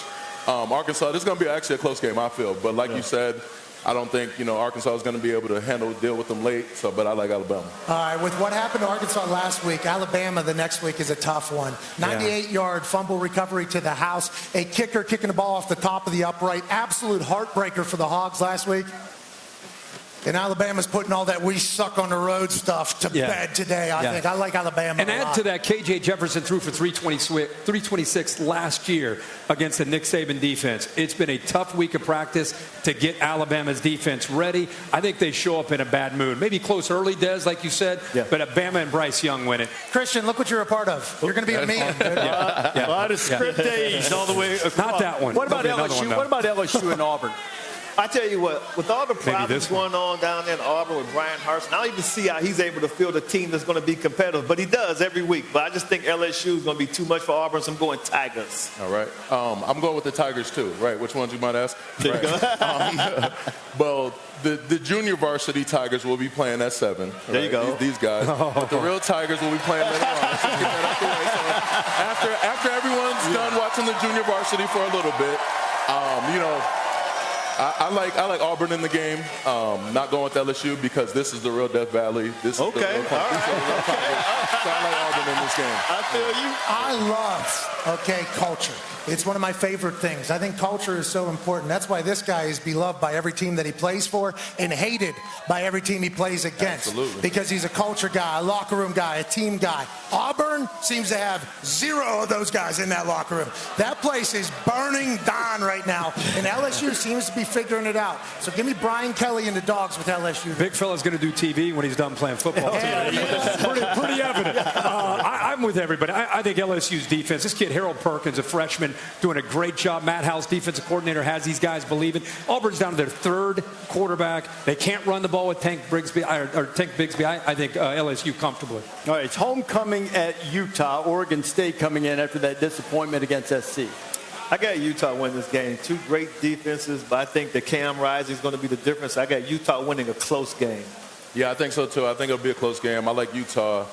They're at home, so going with Utah. Utah is allegedly the best team in the Pac-12. We're going to find out. The Pac-12 seems to be pretty deep. So deep that Oregon State should be undefeated. They should have beat USC last week. Look for the Beavs, okay? The big, powerful Beavers to come out with some vengeance. I like Oregon State. God, you picked that one because, there's always that one we pick. Yeah, everybody picks it and it ends up on social media. You saved us because I'm going with Utah, too. I'm a hero. That student section. Brent Keithy not being it as big, they'll rely more on Tavian Thomas in that running game. Yeah, for sure. And Kincaid's good tight end target as well. What about Iowa State and Kansas, the undefeated Jayhawks? 2 well-coached teams. I tell you what, the Cyclones defense, they're going to find a way to stop Jalen Daniels in that running attack. I got the Cyclones bouncing back from last week's defeat against Baylor. I like Kansas in this one. I'm going with Dorothy. There's no place like home. So. No place like home. 2 straight sellouts for Kansas for the first time in 400 years. Did you hear about that? Kansas got a squad, and although Bear hates them, give me the Jayhawks. Bear does hate. He's been always saying that. There you go. I think there's this newfound confidence, belief, excitement. They're kind of like the new Iowa State now. They're playing Iowa State. I think Daniels running the football, that home crowd. A lot of festivity there. I'm going with Kansas. That game's on ESPN2 at 3:30 this afternoon. Who can handle prosperity, Texas Tech or Kansas State? I was going to go K-State, but I'm going to go with the Red Raiders. Impressed with the way they looked a week ago. They fought and found a way to beat Texas, and because Jason Jenkins went to Texas Tech, I'm going with the Red Raiders. Respect. 100%. I like Kansas State in this one. I think they did a good job last week, showing what they're made of and what they can do. Yep. So I like them to keep things going.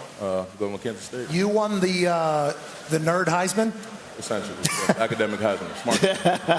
Got a big brain, dude. You know that? I'm on your side with this with Kansas State. It's going to be tough for Texas Tech to get another win, I think, after what happened last week. And you would think the same with Kansas State, but they've been beating the hell out of Oklahoma for a while. I like Deuce Vaughn and Kansas State out there. I want to knock on wood here for Adrian Martinez because, man, this guy is playing, not turning the ball over. When he was at Nebraska, he was playing great, and he'd have 1 or 2 plays that cost him. This year, he's playing great, more consistent. He's the difference today. Rematch of the Big 12 championship game from last year, decided by a millimeter, Oklahoma State and Baylor. I tell you what, impressed with Oklahoma State, the way the offense is scoring 51 points per game. But this is going to be a huge challenge for them offensively. Them going Baylor Bears in a high-scoring affair. Yeah, I'm going to be honest. I really don't know much about either of these teams like that. I had to refer to my NFL teammates, Manuel Agba, defensive lineman. Xavier Howard went to Baylor, cornerback, two really good players. I like Emmanuel Agba a little bit more. So I'm going with Oklahoma State. Oklahoma State has a hell of a team. Spencer Sanders is going to be a guy. I'm a Blake Shapen believer, though, and I like the way Aranda has put that squad together. A lot of dogs on that team at Baylor. Give me the Baylor Bears. And they got a balanced attack with Jeff Grimes calling the plays there. But Spencer Sanders played well his whole career, turned it over 10 times against this Baylor defense in his career. I think he turns it over again today, and I think Shapen wins it. All right, in the ACC, Wake Forest, Florida State. I told you earlier, I think that Florida State may be one of the best teams, if not the best team so far that I've seen in the ACC. I think after tonight, after today's game, the football world is going to stand up and take notice to the Noles. The Noles beat Wake Forest today. Yeah, this is the tough pick for me. I kept going back and forth. I think this is going to be a really good game. It's going to be exciting to watch. I really like the DN at Florida State, but I don't know if he's playing or not tonight. Yeah, he's a game-time decision. Yeah, but I like Dave Clawson and things he's doing with Wake Forest, and they're an older, more mature team. And you saw what they did last week against us, but we stuck it out the end, as we do. Absolutely. But yeah, so it was definitely, I'm going with the Deacons in this one. Okay, how will the Deacons be able to bounce back after last week? I'll be excited to watch that. Give me Florida State and Norvell's athlete and culture coming to full fruition for him in Seminole. And they're doing the little thing. Remember we talked earlier this show that they're winning games that normally they would lose. They beat LSU early when you thought they would lose. They beat Louisville, thought they would lose. I think there's a confidence building there in Tallahassee. I got Florida State. All right, that game's coming up on ABC at 3:30 Eastern Time, and tonight in prime time it'll be North Carolina State and Clemson. On the plane ride over from Raleigh, Dave Doran watched Top Gun Maverick. That was a fitting choice because Maverick had to confront his past and face his fears. North Carolina State has never played in a top 10 game. They haven't beaten a top 5 team on the road in 55 years, and they haven't won a conference since Jimmy Carter was in the White House. But now is the chance, because Clemson might not be the reigning champ, but everyone knows, they're the ACC's top gun. Win this weekend would be great. Keep us in the driver's seat of our division. Really just propel us the rest of the season. They've been the gold standard in our league for a very long time. So anytime you get a chance to knock off a team like that, it means a lot. The winner of this stays in control of their destiny. We've had our target on the back for a long time now because of the past success we've had. I think people have been counting us out for a long time, and that disbelief feeds the fire. Keep doing it. All right, Lee Corso feeling a little under the weather. No headgear except for the lid that Christian is wearing here. Kirk's calling the game. Desmond, who wins it tonight? I tell you what, Clemson's defense got exposed the secondary a week ago, but I think they're going to bounce back, play a better game. Everyone's talking about DJ Wangalale. I think Will Shipley is the guy to keep an eye on tonight's matchup. I'm going Clemson Tigers for the W. Pat? Will Shipley is unbelievable. Smoking pig barbecue might be the best meat I've ever put in my mouth. Clemson, by the way, has had this type of environment so many times over the past 5-6 years. They're comfortable here in Death Valley with the big-time matchup. That boy Dabo seems to be a good guy. DJ Uiagalelei might have had his best game last week. With that being said, the NC State Wolfpack defense, led by Tony Gibson, and that 3-3-5 is a problem for everybody. Give me NC State. The Wolfpack upsets the record books here in Death Valley. Sorry about it, Christian. Hey, man. How you going to treat our guests that way? How are you going to do that to our guests? Christian, go ahead. It is. Man flew all the way from Florida to be with us. Big man. Set him straight. Set him straight. Oh, it's me. Yeah, it's on you. I'm going to have to disagree with you, sir. You see these fans? Come on, fans, give it to us. Let's hear it. Look at that. Holy hell. It is still up, hasn't it?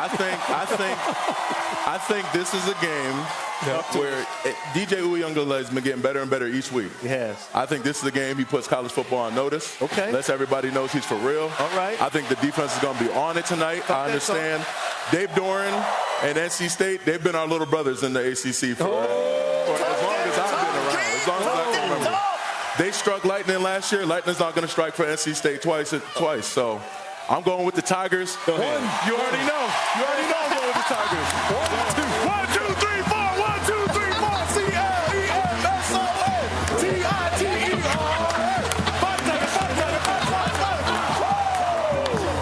Go Tigers! Well, get a magic week. Enjoy your day of college football. Go Tigers! Awesome. ESPN welcomes you to the following presentation of the Southeastern Conference. And ESPN welcomes you to Vaught Hemingway Stadium in Oxford, Mississippi. It's homecoming on the campus of the University of Mississippi. Battle of two undefeated 4-0 teams, both ranked. For the first time when they've gone head-to-head since 1958. Welcome everybody to the SEC on ESPN. And to ESPN College Football presented by Marathon. A lot of anticipation in this sellout crowd for the Wildcats and the Rebels. Sean McDonough and Todd Blackledge. I think Bill Connolly this morning on ESPN.com described this matchup very well. The headline on his article was, "We'll find out today who is the most up-and-comingest of these two up-and-coming SEC programs." Well, the reality is over the last two seasons, they're the two most successful programs in the SEC outside of Alabama and Georgia. And it's a very intriguing matchup because a very different style of offense and defense and a dramatic difference in the pace of how they like to play. I think we'll find out how much they close that gap between the two big dogs in this game today. Kentucky won the toss and deferred, so Ole Miss will receive the opening kickoff. Bright sunshine for this kickoff just after 11 a.m. 66 degrees under completely sunny skies, not much wind. And we're ready to go. Chance Poore kicks off for Kentucky. And Dayton Wade will try it from the goal line. And he got stacked up. They'll start from the 23-yard line. Jackson Dart is the new quarterback at Ole Miss. National High School Player of the Year in 2020. Played in 6 games. 3 of them starts at USC last year. Then with a coaching change, he transferred to Ole Miss, arrived in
Malik Heath, the transfer from Mississippi State.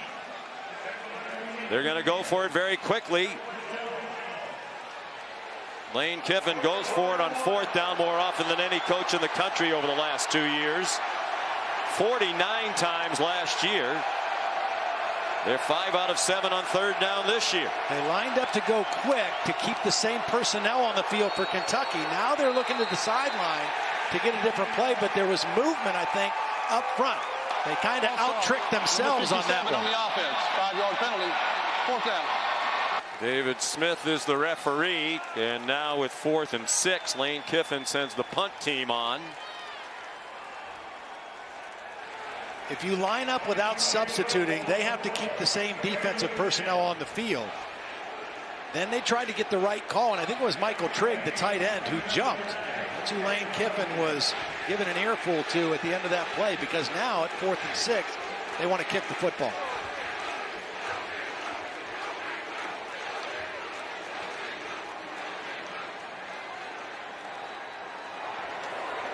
Fraser Mazin is the new punter. He's from Australia, and that is a beauty. Bounced inside the 5 and went back to the 5-yard line. So poor field position to start for Will Levis, who has emerged as one of the very best quarterbacks in the country, perhaps the best.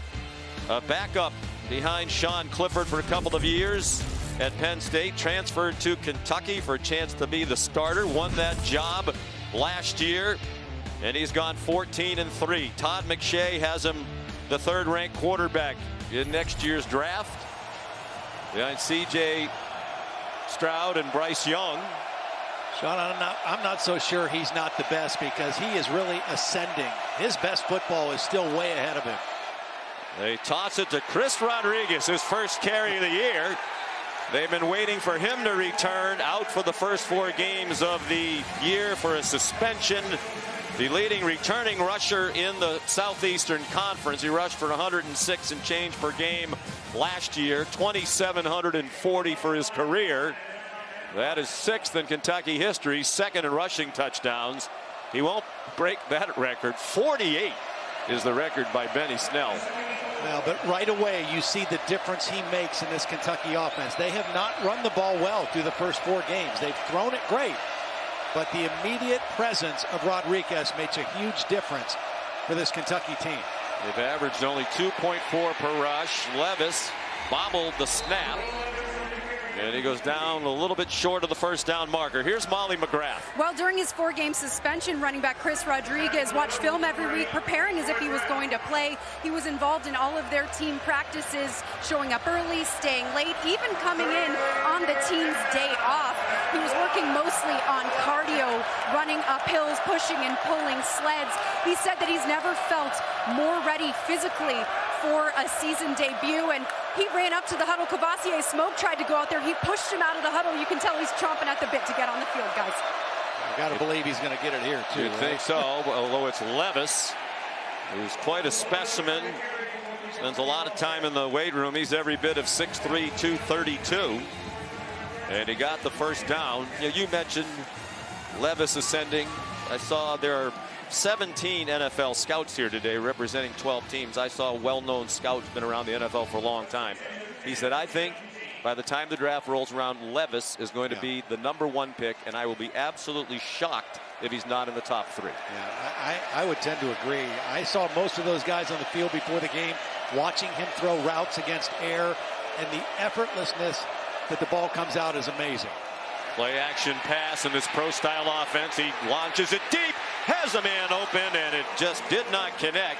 But Barrion Brown, the true freshman who's made an immediate impact out of Nashville, Tennessee. They go play action.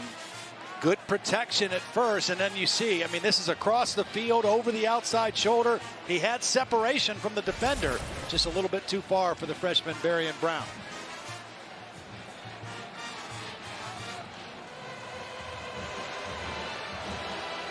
Different style with Kentucky. You'll see a lot more 2 tight ends, 1 running back, more power sets, NFL type sets. Well, they average 36.5 seconds to get it off. The play clock's only 40, so they use a lot of the play clock virtually every snap. Pass in the flat caught by the tight end Brendan Bates, a senior out of Moeller in Cincinnati, chopped down by the freshman corner. Cincinnati, Ohio is a great high school football area. Kentucky's recruited it well. They have 4 guys from Moeller High School on this team and 11 from the Cincinnati area. Mark Stoops in his 10th season at Kentucky. Longest tenured coach in program history and the winningest with 63 wins. He passed Bear Bryant earlier this season. And when you've done that, you've done something. Big 3rd down and 4. Levis will be sacked again for the 17th time this season. Austin Keys brought the pressure. They've had a big problem with their offensive line so far this year. Well, the pressures from the linebacker, that's picked up. But then they just get whipped up front. The left guard gets whipped. There's pressure right up the middle. And the sack is recorded. And this is the difference in the Ole Miss defense this year. They're much more aggressive, and they really go for tackles for loss and sacks. And they got to Kentucky on that third down play. Colin Goodfellow to punt.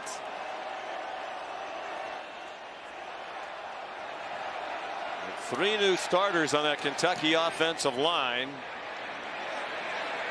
And they have had a tough time, even though they're 4-0. It's a part of the team that needs to improve. Jordan Watkins watched the punt. Bounce out of bounds. 50-yard punt.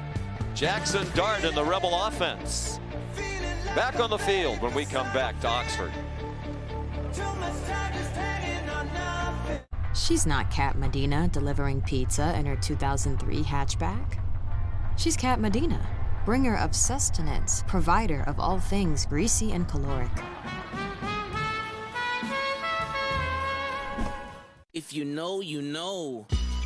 Crispy corners, sauce on top. If you know, you know. Detroit style is back at Pizza Hut, just $12.99. You are trouble. No one out-pizzas the Hut.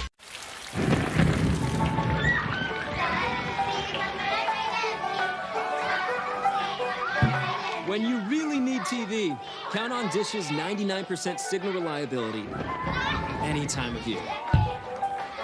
Should we do the cake? Is it sugar-free? 99% signal reliability any time of year with Dish. Tuned into you. Did you know if you turn to cold with Tide, you can save up to $150 a year on your energy bill? How? The lower the temp, the lower your bill. Tide cleans great and cold and saves money? I am so in. Save $150 when you turn to cold with Tide. I'm your football-obsessed best man, and I think you having your big day during the big game is the worst. What, are you kidding me? Physically, I'm right here, but mentally, I'm here. Yeah, I do. Come on, speed it up. When all eyes are on you, my eyes are glued to the game. Whoa! Touchdown, yeah! And if you didn't bundle your home and auto insurance, well, all of this could be tough to tackle. So get Allstate and be better protected from mayhem. Like me. So? The new iPhone 14 Pro. It's amazing. Yep, the camera is incredible. And you'll get our best deal. Nice. But everyone should get it. Everyone can get it. Every new customer. And every existing customer. Every iPhone. Every iPhone. Every iPhone. Every iPhone. Okay, my work here is done. Everyone gets the best deal on every iPhone. Best one yet. Everyone gets AT&T's best deals on every iPhone. Get the new iPhone 14 Pro on us. Are you coming for my job? At SimpliSafe, we designed the #1 rated home security system powered by 24/7 professional monitoring for half the cost of traditional home security. So you stay safe for less than $1 a day. There's no safe like SimpliSafe. It all started when we showed up in Austin waving a Wazoo flag. Then it kind of became an obsession. After 15 years, game day finally came to Washington State. Now we keep doing it because game day isn't just a day, it's a lifestyle. The AT&T 5G Skycam is with us today on this gorgeous day in Oxford, Mississippi. Sean McDonough, Todd Blackledge, Molly McGrath will be joined shortly by Todd McShay. Two 4-0 teams stepping up in competition today. On first down, it's Zach Evans, part of a terrific running back tandem with Quinshon Judkins. Tyrell Aja made the tackle, the safety for Kentucky. And they go quickly again. Dart. That's backwards. That could be setting something up later. Jonathan Mingo back to the line of scrimmage, and that's about it. Here comes 3rd down and 3. Sean, I think they were actually just trying to fake that and throw it downfield, but Kentucky, they're known for keeping everything in front. They were not fooled by that formation or set. A little bit of a low snap. Here's Evans again, who lowers his head and has the first down. Ran into Jaquez Jones. who is familiar to the Rebels. Jacquez Jones played here at Ole Miss for 33 games, then transferred last year to Kentucky. And he is the injured player on the play. Started 19 games for the Rebels. He's been joined on the defense this year by another transfer from Ole Miss, the cornerback, Keidron Smith.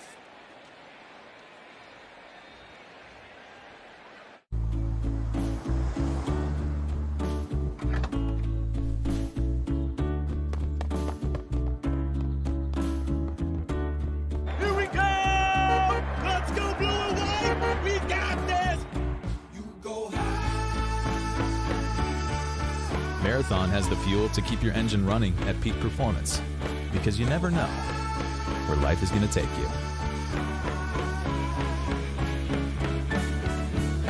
It's Taco Bell's double steak grilled cheese burrito with all that steak, nacho cheese sauce, shredded cheese, and even more melty cheese grilled on top.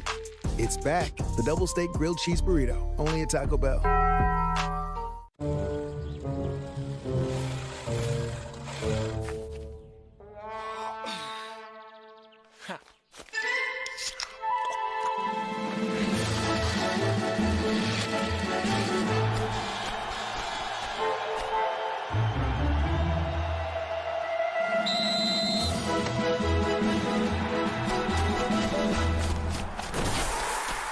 Red Bull gives you wings.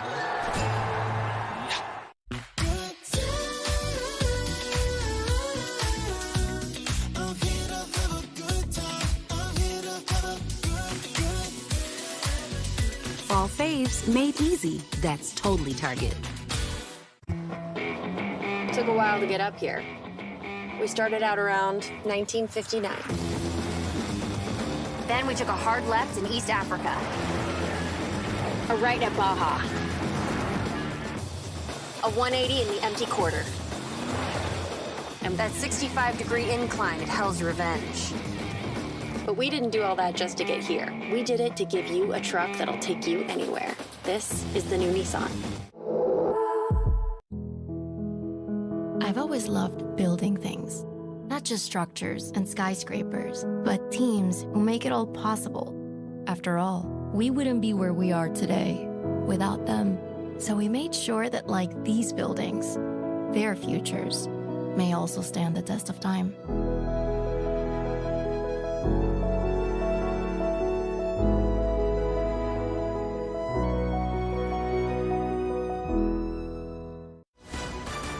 ESPN College Football is presented by Marathon. Get the most out of your drive. And in part by Taco Bell. Vote for this month's Live Moss student section on the Taco Bell app. Last meeting between these two teams was a wild one back in Lexington in 2020. They went to overtime. Mark Ruffalo missed an extra point. So Ole Miss with a touchdown and the extra point would win it, and that's what happened. Matt Corral to Elijah Moore, then Luke Logan the extra point. It was Lane Kiffin's first win as head coach at Ole Miss, now in his third year, doing a terrific job. He's 19-8, 10-3 last year. Took him to the Sugar Bowl where they lost to Baylor. Dart avoided the rush, can't find anybody. Takes off running now. Jackson Dart has a first down. He's out of bounds at the 42. It's a remade offensive line today. Caleb Warren was injured last week, came out of the game. So Eli Acker, who was the right guard, slides over to center. Jeremy James was the right tackle, moves into guard.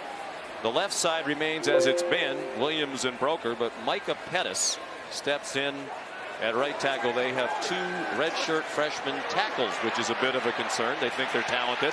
They protect for Dart. He has his receiver, and they have a first and goal at the 5-yard line. Jordan Watkins, one of the 24 transfers to Ole Miss out of the portal from Louisville. Well, nothing wrong with this offensive line and the protection on this play. Great pocket, a deep over route, beautiful touch on the ball by Dart. First and goal. Good for 38 yards. They marked it at the 4-yard line. Zach Evans, touchdown, Rebels.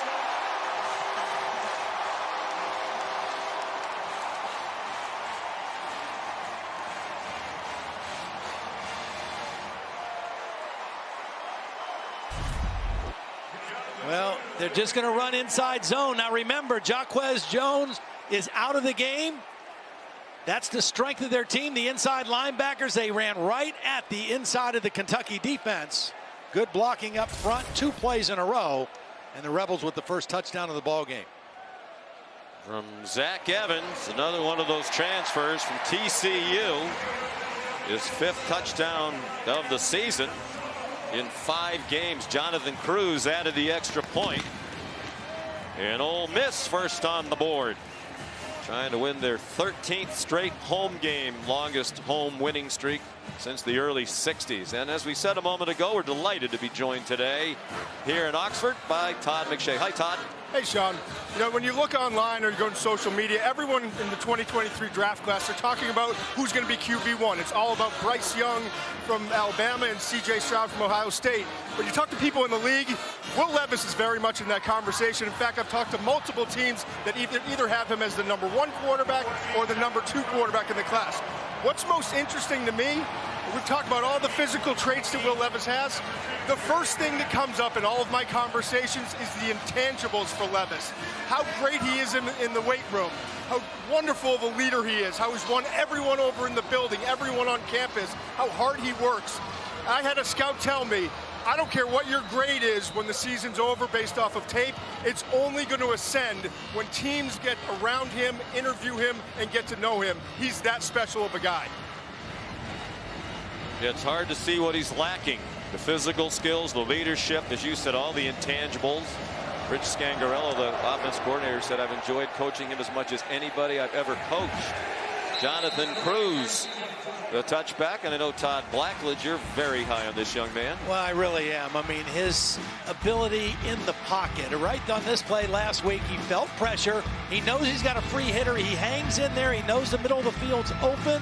Because of the pressure, hits him. Watch the little subtle movement again. Just up and out a little bit, allowing his receiver to clear out. He's not panicking to leave the pocket. He just moves subtly. And this was a throw last week I included, even though it's incomplete. Same thing.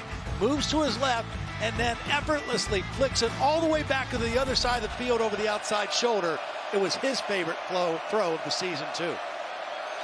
Opens up out of the gun. Cavassier Smoke ahead for 5. Here's Matt Berry in the studio. John McDonough, good afternoon. Going to check in on Oklahoma. TCU, Oklahoma coming off the loss to Kansas State. TCU right out of the gate. Max Duggan to Savion Thomas. It is Frogs early, 7-0 first quarter. Don't sleep on those undefeated Horned Frogs, right? That's right. You have a little bit of a rooting interest there with your son Owen on the baseball team at TCU. Under center goes Levis with Rodriguez, the lone running back. Again, they use a lot of time, and Rodriguez got spun around by Tavius Robinson, Canadian, transferred in from the University of Guelph in Ontario. You ever played Guelph when you were at Penn State?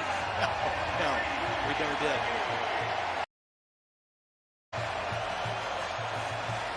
You know, part of the evaluation process that you and Todd McShay were talking about is easier for these pro scouts because of this. They run a pro-style offense. You don't have to guess what it's going to be like when he's in a pro-style offense. They huddle. They run shifts and motions. It really is the Shanahan offense. Mike and Kyle. Quick pass. Great run after the catch. Barryon Brown out of bounds, well into Ole Miss territory to the 37-yard line. The only way these plays are successful is if the receivers in front will block. It's a quick throw to the speedster Brown, and watch Tavion Robinson out there blocking, Brendan Bates out there blocking, and that's all a speedster like that needs to turn a short throw into a big completion and catch.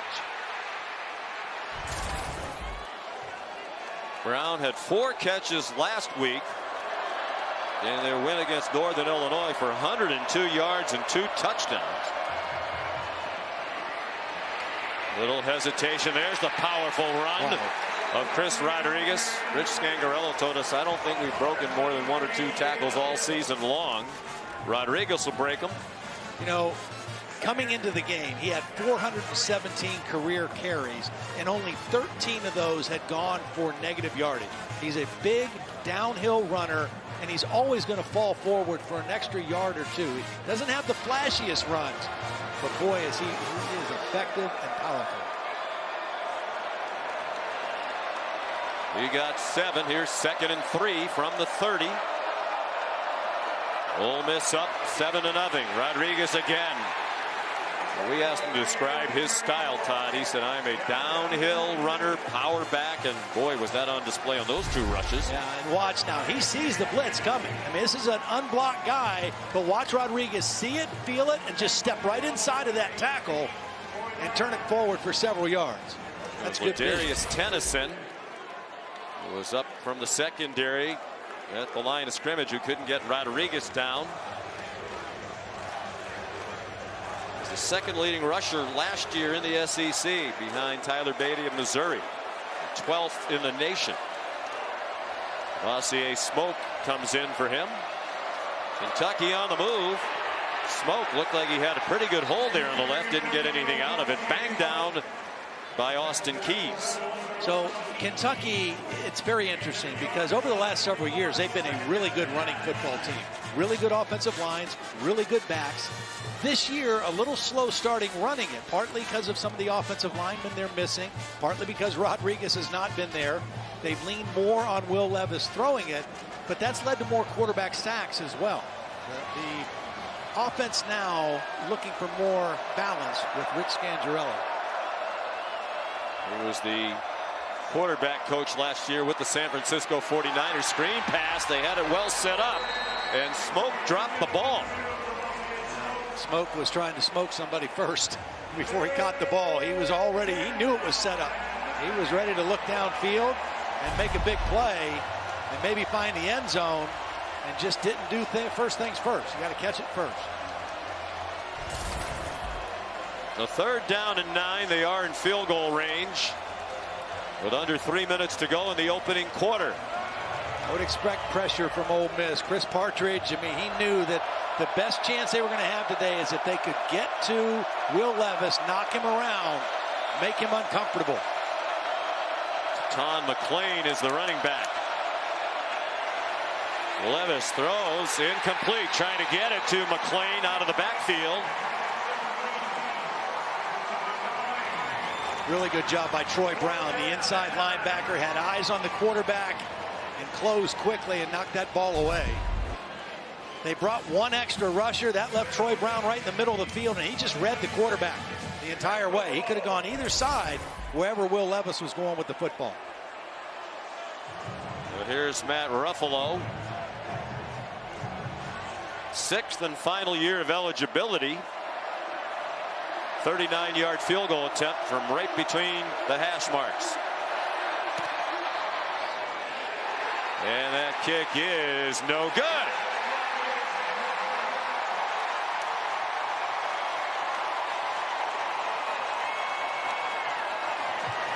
He's had some painful misses.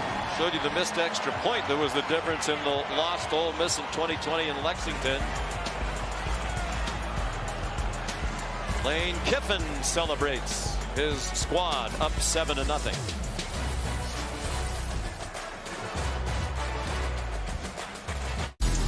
MLS is on ABC. Hey, sweetie, I'm not seeing the life jackets. Well, you should. You packed them. No, you packed them. No, you packed them.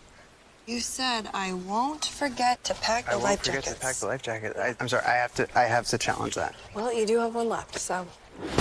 This What Really Happened replay is brought to you by Progressive. One thing no one would challenge, protecting your home and auto with Progressive. You know, my favorite part was when you said, obviously, I won't forget to bring the life jackets. Now that gas prices are so high, Domino's is giving you 20% off all menu prices when you order online for a limited time. So hurry and take advantage of these low prices. I mean, high prices, which mean low prices. You get the deal. 20% off menu prices on everything for now at Domino's.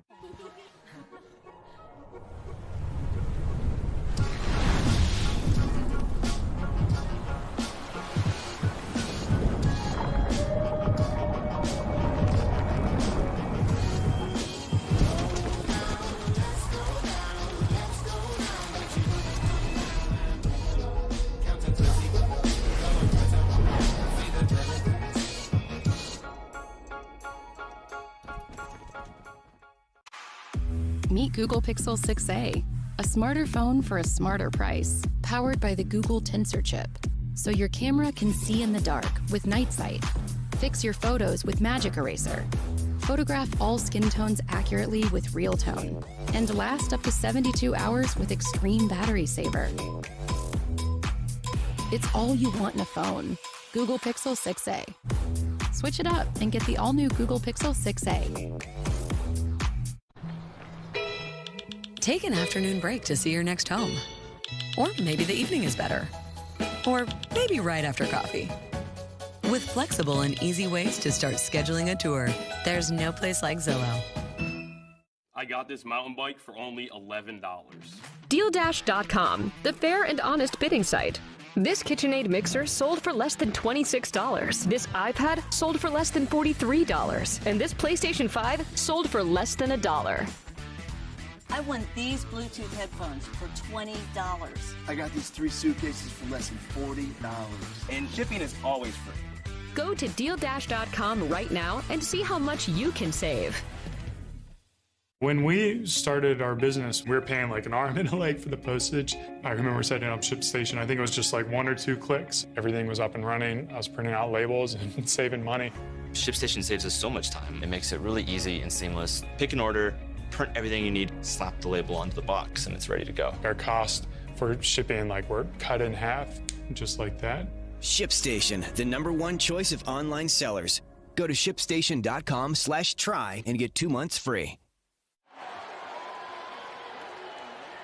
Back in Oxford, Mississippi, the homestanding Ole Miss Rebels leading 7-0. They have the ball back at their own 21 after a missed field goal. Quinshon Judkins, true freshman, he got stopped in his tracks by Jordan Lovett. The hard-hitting safety, just a redshirt freshman. Good news for Kentucky. Jaquez Jones is back on the field at inside linebacker. Another low snap. We mentioned Eli Acker, the new center today. Judkins dropped for a loss by DeAndre Square, the leader of that defense. You mentioned the strength being the inside linebacker. He's the other alongside Jones. Second or third time he's come on a delayed pressure as soon as that back vacates. There's third down and 11 with 2 minutes to go in the quarter. Right on target, Dart. Weaving through midfield is Malik Heath. Big gainer to the transfer from Mississippi State. Really a beautiful throw and perfect timing. As soon as he made that separation from the corner, the ball was on him. Is it too early to say Jackson fired a dart? That's a little too easy. Great play fake. Throwing in a single coverage, and it's almost intercepted. Carrington Valentine, the corner, had coverage on Malik Heath. Sean, the thing that's so interesting about these two teams, both really good. Kentucky wanting to improve their running game, hoping to do that with Chris Rodriguez. And each week, Ole Miss trying to improve their pass game. They're running the heck out of it. 280 yards a game coming in. And Jackson Dart is getting more and more comfortable in Lane Kiffin's offense as each game goes by. He had never played in an RPO offense in high school or during his year at USC. He carries for 8. Eventually arrived in January. He went through spring ball. He told us yesterday, even at the end of spring, I didn't feel comfortable schematically or really with my new teammates. He brought a bunch of the receivers out to Southern California this summer to work out together. And he said he now feels much more comfortable. Charlie Weiss, the offensive coordinator, Charlie Weiss Jr. and Lane Kiffin both told us major improvement. Please reset the game clock to 1 minute, 23 seconds. 1, 2, 3. With each game, and he is clearly because a player's helmet on the defense came off. Please reset the play clock to 40 seconds. Clearly the #1 quarterback now. And I think those go hand in hand, right? I think he's more comfortable, so they've been more comfortable in making him the guy, and that has also made him more relaxed and feeling like he can continue to grow. And he's got a lot of upside, too. We talk about the upside of Will Levis. This young guy has got a lot of upside as well. This is just his 7th career start. 3 last year for USC after Keaton Slovis got hurt. Right through the middle. Quinton Judkins. Touchdown, Ole Miss. 48 yards for the true freshman.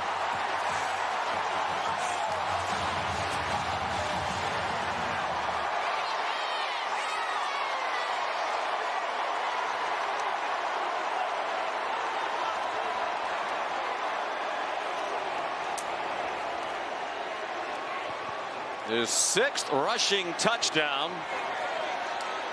That leads the SEC. Playing in his 5th college game. Jonathan Cruz for the extra point.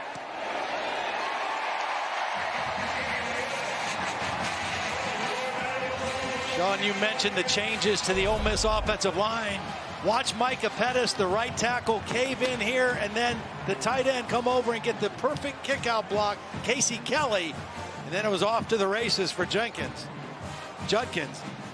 Beautiful run, perfect execution at the line of scrimmage. This 1-2 punch of Zach Evans and Quinshon Judkins has been outstanding all year, and off to it again. First-year offensive coordinator Charlie Weiss Jr. Good call, Coach. First year as the offensive coordinator here. He has a lot of weapons to work with, including Judkins. Just can't believe how mature he is right out of high school. And you mentioned it, the tandem with Zach Evans. Judkins averaging 107 yards rushing entering today. Evans 91. There's only one other team in the country that has 2 players averaging 90 yards or more per game, and that is Air Force with Brad Roberts and John Lee Eldridge III. Mentioned it, Ole Miss 4th in the country in rushing, and 2 of the 3 teams ahead of them are Air Force and Army option teams. Minnesota's the other. Perception of Lane Kiffin as they flip it around all over the place through the air. That is not an accurate perception. Here's a nice return. Marion Brown, a difference maker again. He may go. He's already taken one back, and he got this one inside the 15. Just what Kentucky needed. Feeling like they're falling behind on the scoreboard to this explosive Ole Miss offense early in the ball game. And a special teams play. They've been excellent on special teams so far. Marion Brown, who you mentioned, returned a 100-yard kickoff in the open the 3rd quarter in the opener against Miami. Almost got home again, but at least gets Kentucky deep in Ole Miss territory. That kickoff return for a touchdown against Miami of Ohio was their first at Kentucky since 2009. Derek Locke against Louisville. Marion Brown almost made it 2 in 5 games this season. 85-yard return. Lane Kiffin wondering if he made a fair catch signal is the information we're getting from the sideline. And apparently he did not. Let's take a look. I don't think so. No, I don't either. Those hands never got above his waist. Matt Austin, our referee, agrees. Here's a toss. Tavion Robinson, who was a wide receiver who occasionally plays some running back. He did it at Florida. And he's down to the 10-yard line. Here's Matt Berry. All right, Sean McDonough, just going to give you some network traffic. How about what Kansas State's doing the week after beating Oklahoma? TCU is all over OU right now on ABC, ESPN2. We're rowing the boat. ACC Network, Louisville, Boston College tied at 7. Oh, by the way, McDonough, the tarp is on the field at Yankee Stadium. Oh, what a shame. Chris Rodriguez, the running back, on 2nd down from the 10-yard line. Rodriguez into the end zone. What an answer. Welcome back, C-Rod. And Kentucky's on the board on a 10-yard run. They went with an unbalanced line. They had 3 offensive linemen to the right side of the formation, and watch the pull by number 79, kick out block, and then just power straight ahead running by Chris Rodriguez. It's Tayshawn Manning, number 79, with the kick out, the transfer from Auburn. What an answer by the Wildcats. What a playmaker Brown is at wide receiver and in the kickoff return game. And that extra point, no good. Davian Harris blocked it.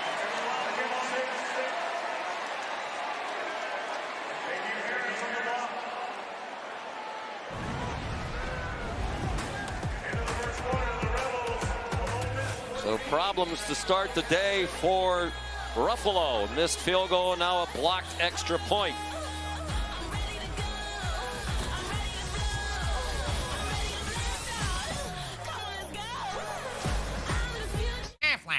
Seriously? Now there's a hole in your defense. Look at the size of that. Is that a goat? You talking about me? I think this goat is saying gap. Must be talking about the expenses health insurance doesn't cover. So who's talking about the money Aflac pays to help close that gap? Aflac, gap, Aflac, gap. It's about to go down, baby. Get help with expenses health insurance doesn't cover. Aflac is an official sponsor of ESPN College Game Day. Yo, my name is Luis, and the little thing I love about the Chick-fil-A Grilled Spicy Deluxe is the different flavors that are hitting your mouth at every millisecond. You get the explosion and the zestiness of the chicken, then that spice just kicks in, and if you add that cilantro lime, perfection. Wanted full-time fans must be enthusiastic problem solvers, possess strong communication skills, and happy to work weekends. Modelo, brewed for full-time fans, brewed for those with a fighting spirit. My crypto's down. No coiner. Trust. This'll move. Dude, they're fragging C. Rose, hit me. I got my ult. That's 472 horsepower and 395 pound-feet of torque. What's up with this team sheet? Inverted fullback and a false nine? The limited slip diff lets you hammer the throttle. You don't get it until you go all in. Poggers! Stick it in the onion bag! The Lexus IS, all in on the sports sedan. Enjoy 2 pancakes, 2 eggs your way, and 2 pieces of bacon for only $5. The 2x2x2 from IHOP. Hurry in and enjoy this deal for a limited time. Download the app and earn free food with every order. Gillette presents the Gillette Labs with Exfoliating Bar, a razor designed to take the hassle out of your routine with effortless shaving in one efficient stroke. The bar and the handle removes unseen dirt and debris that gets in the way of the blades, so nothing gets between you and a quick and easy shave. And you get it all with a lifetime warranty. Gillette, the best a man can get. Critics are raving. Smile is haunting and unforgettable. What are you? It's deliciously creepy and a mind bender. This movie will ruin smiles forever. Smile, rated R, now playing. Around here, Saturdays don't just happen.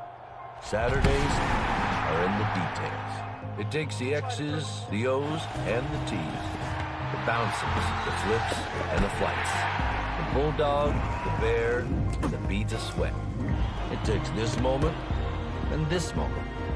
When anything can happen, every detail counts. Pfizer and the SEC are teaming up to remind fans to get an updated COVID-19 booster shot. Run through the jungle.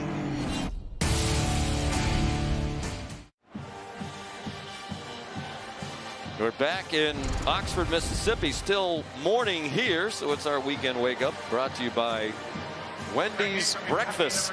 And here's the lineup of action later today on ESPN and ABC. Will be followed by Northwestern and Penn State. Their alma mater, Todd, undefeated. Big one in the ACC between Wake and undefeated Florida State in Tallahassee. And the kickoff by Chance Poore will be a touchback.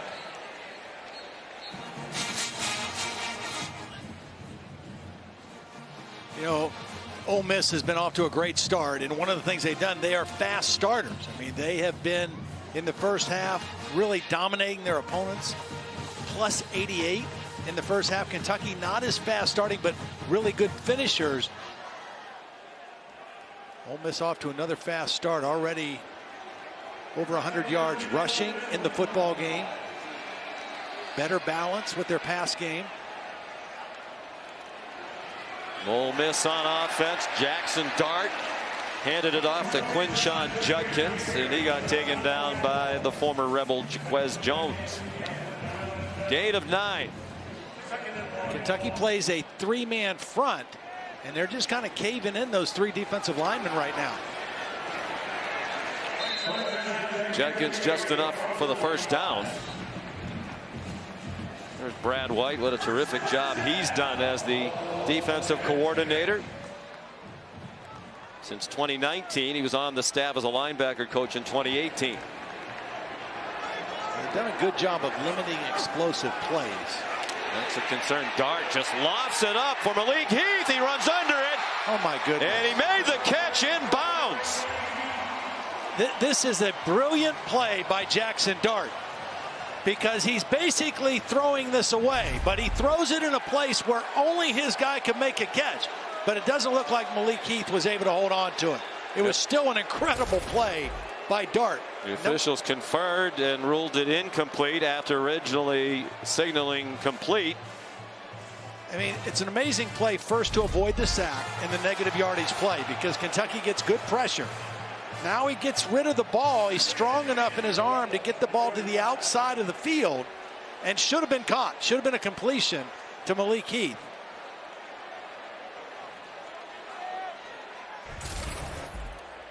Wondering why it wasn't a catch on that replay. Judkins got blasted after he got 6. We will admit it's very hard for us to see our monitors here in the booth. We are in the early morning sun here, and it is just pelting our booth. I hope you have sunscreen on today, partner. No, I don't. I think you need it more than I do. I think I do. I have a little more acreage up top. On 3rd down and 4, and that pass incomplete off the hands of Jordan Watkins. Slightly behind, but one that could have been caught. There is a flag down on the play. David Smith, the referee, leading the Southeastern Conference crew.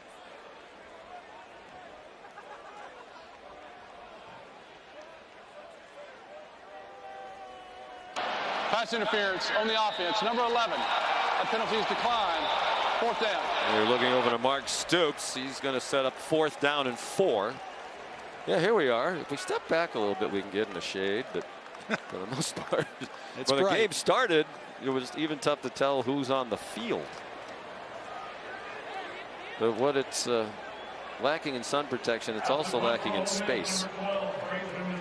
It's also the smallest booth. Good thing Oxford's such a wonderful place otherwise. Here's Fraser Mazin again.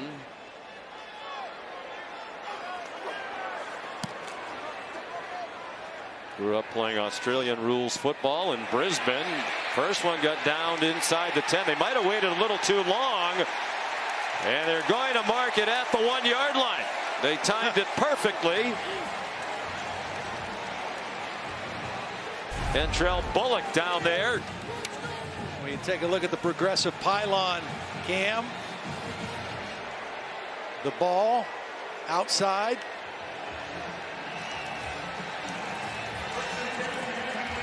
Boy, they did flirt with it, though.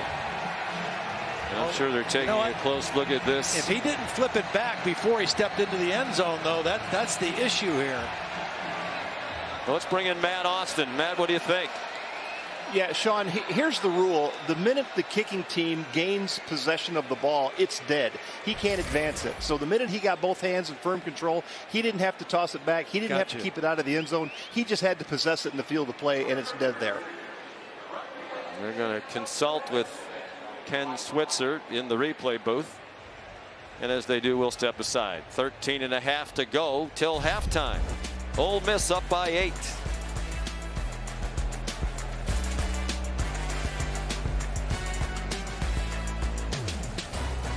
If you know, you know. Crispy corners, sauce on top. If you know, you know. Detroit style is back at Pizza Hut, just $12.99. You are trouble. No one out-pizzas the Hut. On an urgent Fansville by Dr. Pepper. Hurry! It's almost kickoff. I am. Oh, they logged me out! What's the password? Okay, it's P23XR ampersand. Dude, the caps lock is on! Ah! How much time we got? I miss basic cable. Here we go. What was there? What was there? Oh no, I got the spinning wheel. Fanstown by Dr. Pepper. This commercial. Game hasn't started. They play these too much. Dr. Pepper, the one fans deserve. Ah, the fresh scent of delivering love in the morning. Plus, the extra cash for Drew here doesn't smell bad either.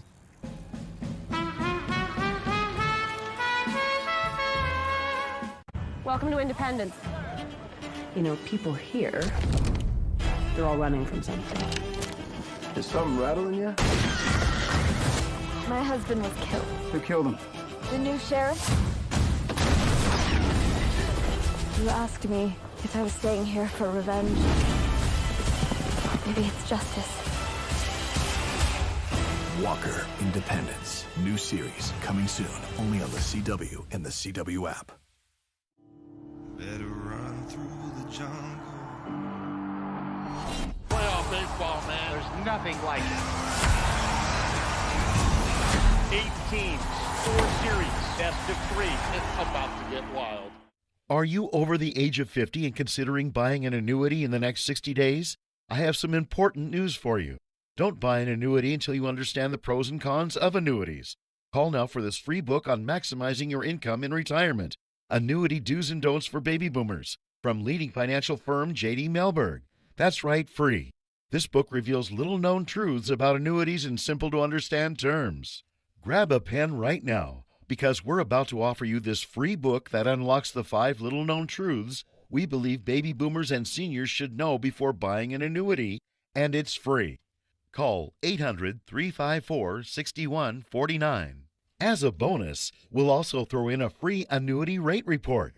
We researched numerous products and summarized rates and benefits of annuities, all from Silac Insurance Company. Call 800-354-6149. That's 800-354-6149. Call now. This is the SEC on ESPN. From Oxford, Mississippi, Vaught Hemingway Stadium sold out. Some of them a little late arriving, a little extra time on the Grove. One of the great tailgating scenes in all of college football, just a couple of blocks away. Will Levis and the Wildcats backed up to their own 1.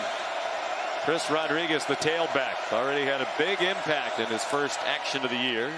Levis powers out to the 5-yard line. Here's Molly McGrath.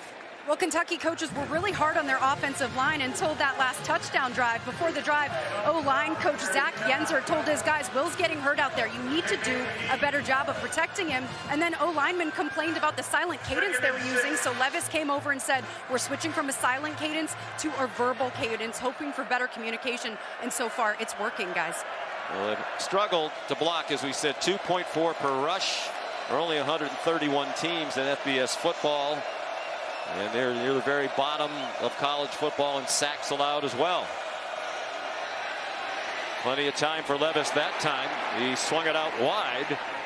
And it's a first down for Chauncey Magwood, just his 4th catch of the year for the sophomore from Albany, Georgia. Well, and going back to those numbers, again, those are rare numbers for Kentucky. They've been a really good running team, really good offensive line football team, but they lost 3 starters from their O-line last year, and they played the first 4 games without Chris Rodriguez.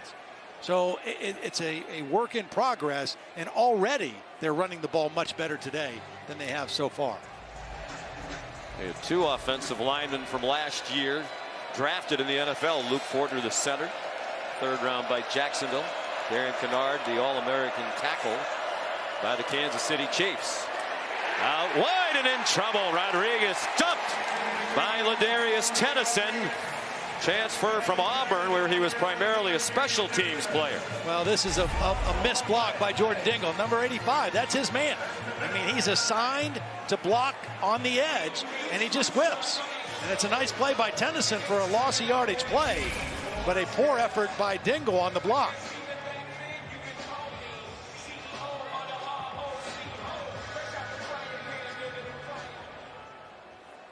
This Ole Miss defense has gotten a lot of tackles for loss, havoc plays. That's been the change under Chris Partridge over the last couple of years.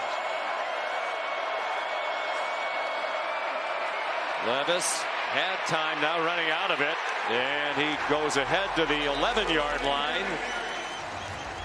Troy Brown hit him. There's Chris Partridge, the new defensive coordinator. And what a bundle of energy he is. We got to talk to him all day yesterday. It was a great story that we'll chronicle as the day goes along. That's just a 4-man rush. They were playing zone on a 3rd and long. And Levis couldn't go anywhere with the football. Backed up in his own territory. Got to be smart with the football right here. There's a lot of football game left. Don't try to force one.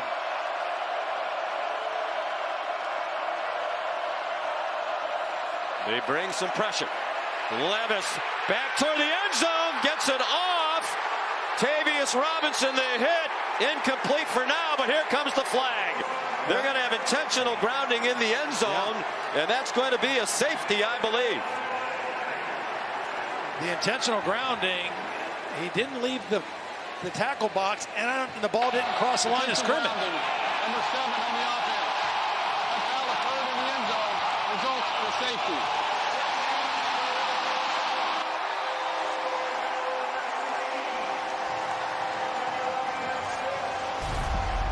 I'm actually surprised that they didn't run the football here. 3rd and long. Ole Miss brought pressure. We talked about the aggressive nature. They get to him. He tries to unload it. Intentional grounding in the end zone. 2 points for Ole Miss, and they'll get the ball.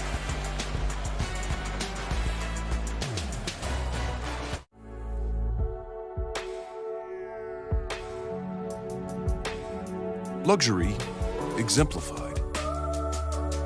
Innovation electrified.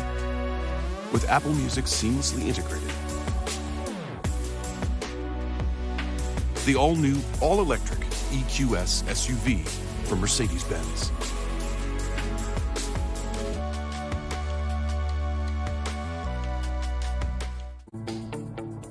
Today's pros need today's tools, and the Home Depot is here to help.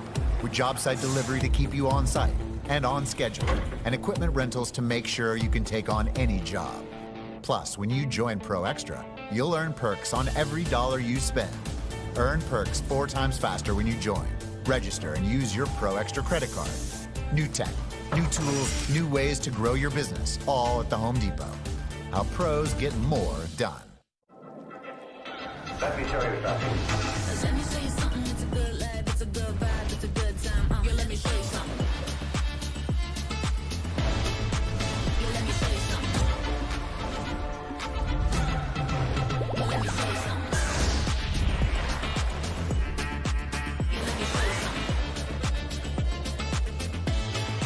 Let me show you something. Come seek the Royal Caribbean. Order number 1. Hey, man, there's nobody here but me. I don't tell you how to run routes. I did play in junior high. I'll get that. New customers get our best deals on all smartphones. That's right. But what if I'm already a customer? Oh, no problem. Hey, Cam. Oh, same deal. Yeah, it's kind of our thing. Oh, it's a great deal. What if I'm new to AT&T? Cam, can... Oh, nice. Hey, but what about for existing Oh, customers? it's the same deal. Is he okay? It's not complicated. With AT&T, new and existing customers get our best deals on every smartphone. Will Levis called for intentional grounding in the end zone for a safety, and to add injury to insult, when he got up off the ground, he showed his hand to the officials. That's about the only time you can make that gesture to an official and get away with it. He has a dislocated middle finger, it seems. Molly? Yeah, you saw his finger was completely bent sideways. Athletic training staff popped it back into place and taped his 2 fingers together. He practiced taking snaps from the center with his fingers taped and seemingly had no issues with that, Sean. Well, there's 2 good news for him. Number 1, it's not his throwing hand. Number 2, they're in the shotgun more than under center. And so that's a little less pressure on the left hand.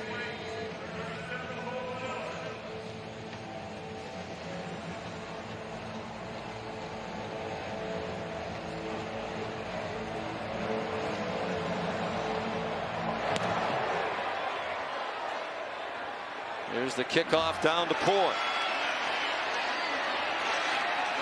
Forced kickoff, I should say, down to Dayton Wade and run back.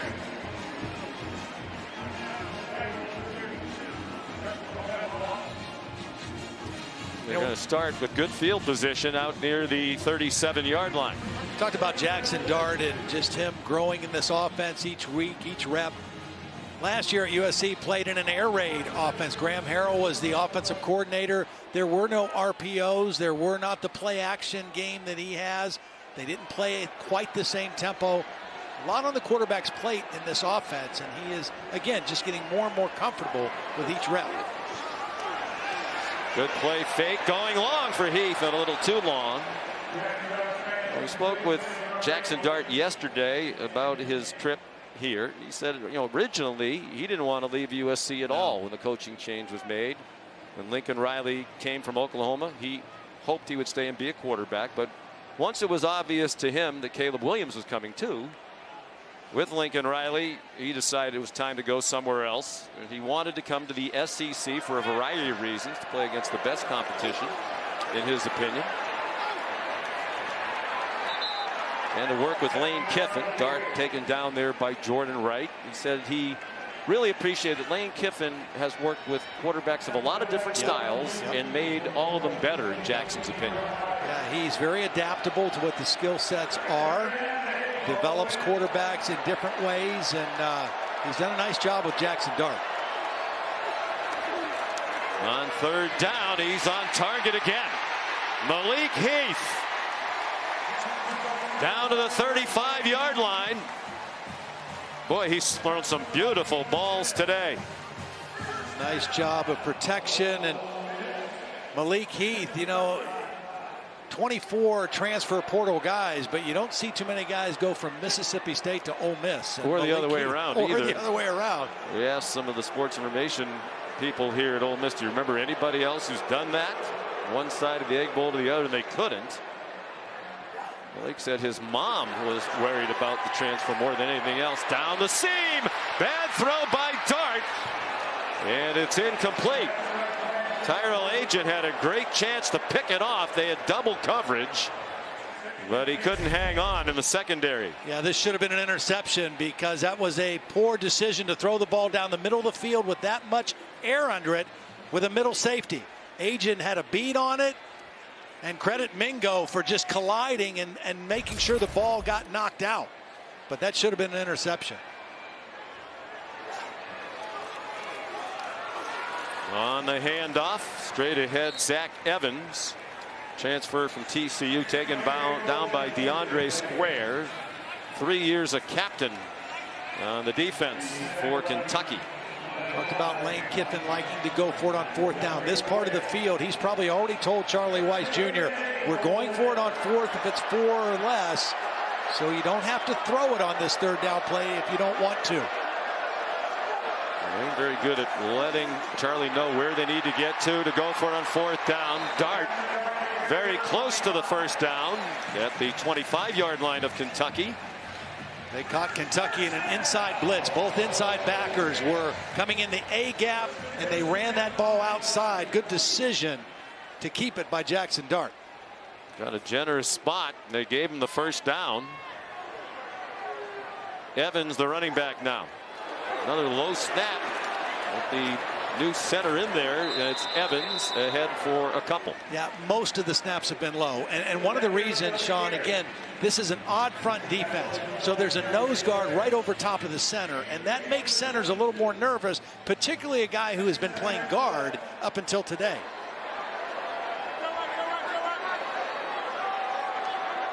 They're very confident Acker would handle it well. That one's a better snap, about knee high. Back shoulder throw from Malik Heath. Flag down. He caught the ball. And it's going to be offensive pass interference. Carrington Valentine had the coverage. It was good coverage. It was a good throw, but I think they got the call right. Interference on the offense. Number 8, 15-yard penalty from the previous spot. Replay, second down. I think Heath pushed off and got separation by pushing him off.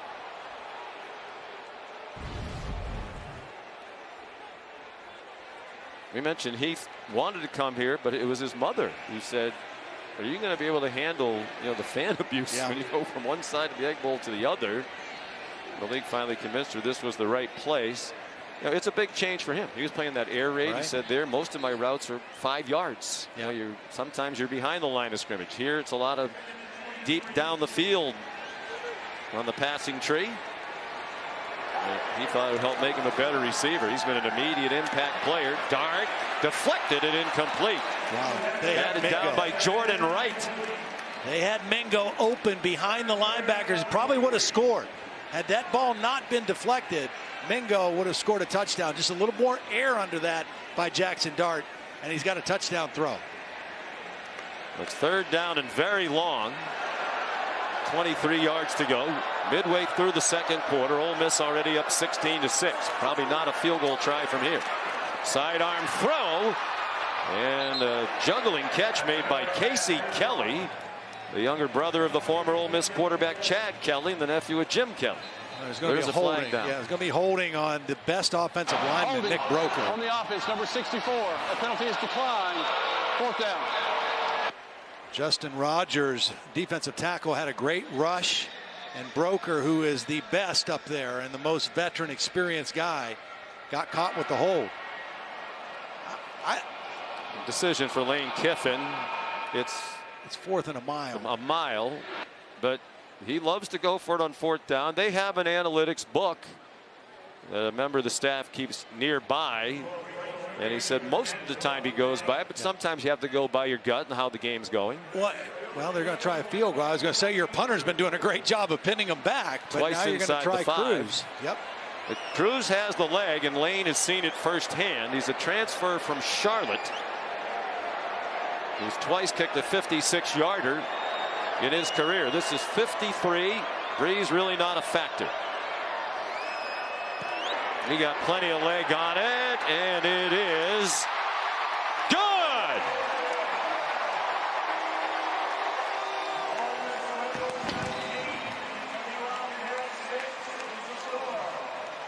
Lane Kiffin, when he brought Cruz over from the transfer portal, had memories of Jonathan Cruz, and they weren't good ones. We'll tell you more about that when we come back.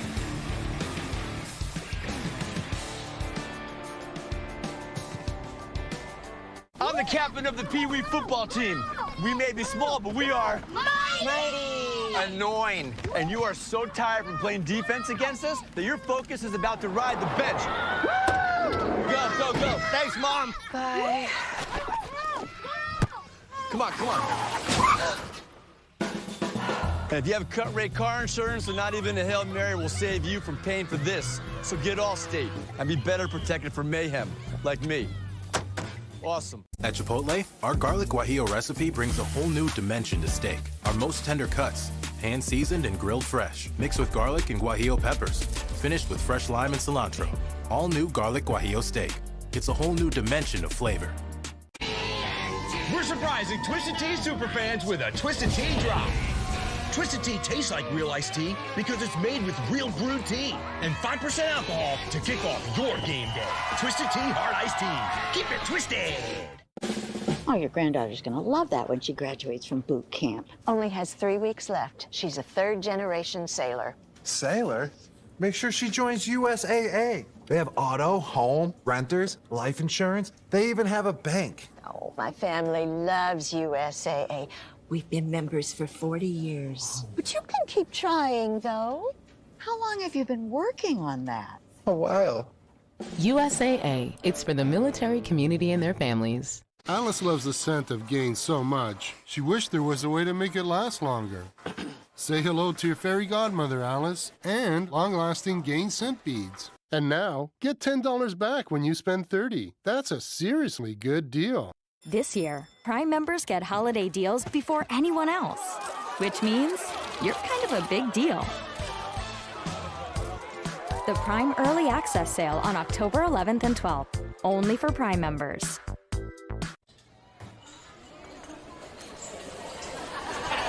Quiet. When I told Pretty Tony, listen to my tone, you ain't catching you with Tony. Award-winning walk when you running with a shotty. Why you running from us? Why you messing with us? Maybe polar.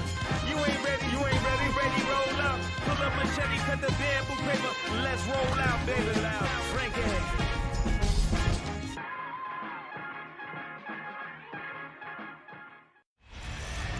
We flash back to 2018. That's Jonathan Cruz then kicking for Charlotte against Lane Kiffin's FAU squad that needed a win to be bowl eligible from 56 yards with 25 seconds to go. It was good, an upset win for Charlotte, 27-24. That long kick that Jonathan made is much more pleasing to now his head coach, Lane Kiffin. Yes, especially after he made that last one. Lane told us yesterday, we asked him about that kick in 18. He said, I'm standing there, this guy's not going to make this kick. I'm not even worried about it. All of a sudden, it sails across. Here's Barryon Brown out to the 30, and here's Molly. Sean, in addition to a left middle finger injury, quarterback Will Levis is dealing with a left ankle or foot injury, stretching and testing the mobility of his ankle and foot, jogging back and forth on the sideline in visible discomfort. He even stumbled in pain once and had athletic training staff tape his ankle and foot before taking the field. He's a big physical guy. He's a sturdy guy, but as we talked to Rich Scangarello, he talked about wanting him to become a better decision maker on taking care of his body, protecting himself. And part of that, as we talked about, he's got to throw the ball away sometimes. If the defense wins, throw it away and protect your body. Well, some of these sacks are his fault. And even that grounding in the end zone, he had a lot of time to get rid of it before he wound up in the end zone. Chris Rodriguez, the carrier. This was the play where he injured the finger, may have injured the ankle at the same time, and got the safety. And really, he just held on to the football too long. That play had no chance. It was 3rd and long. Throw it away, punt the football, and play on. I think he was trying to tell the officials, I broke my finger, therefore it's okay if I ground in the end zone. That is not in the rule book. His parents are here. Dad Mike was a tight end at Denison. Mom was an All-American soccer player at Yale. Beth Kelly Levis. Will's from Madison, Connecticut. Tossed it to Rodriguez. You know, he started out at Penn State, as we mentioned. There he's a backup to Sean Clifford. And they used him really as a running quarterback. He said, I was only 1 year behind Clifford. I wanted to start someplace for more than 1 year. I didn't want to wait my turn for 1 year. And he said, we went in the transfer portal. Very few teams even reached out to him. I don't think Penn State realized what they had. Yeah. I don't think anybody did. There was not much on tape other than him doing wildcat quarterback stuff.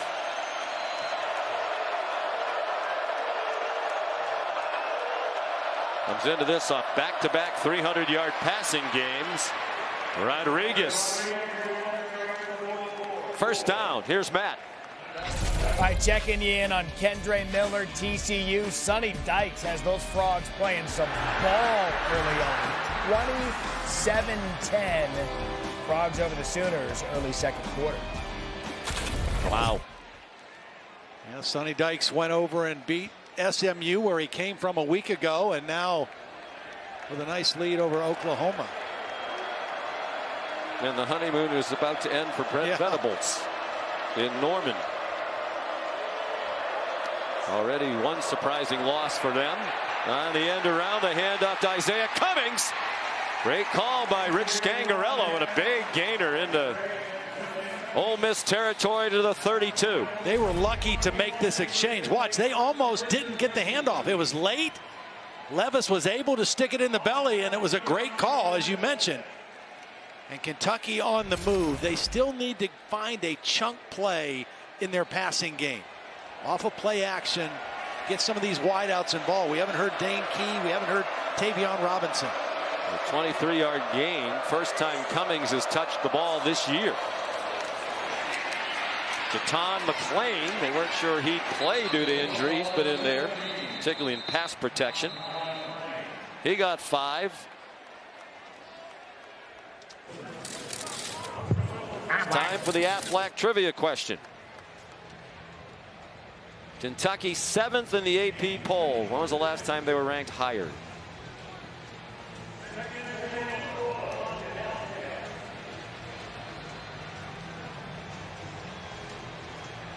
We'll give you the answer after the play. They give you plenty of time to answer. You know, sometimes on TV it's hard with these teams that run up and down the line of scrimmage. Kentucky gives you a lot of time to get things in. Jaton McClain. Extra time for folks around America to ponder the answer. Do you know, Mr. Blackledge? 1977, right? That was a great team. I wasn't looking at the screen when I said that because I can't see the screen. That, but you looked it up yesterday, so it's really the same thing. Yeah, they had some great teams back then under Fran Kersey, 76, 77. Matter of fact, they come in here having won their last 3 games against ranked teams. Iowa in the Citrus Bowl, Florida at Florida, game 2 of this year.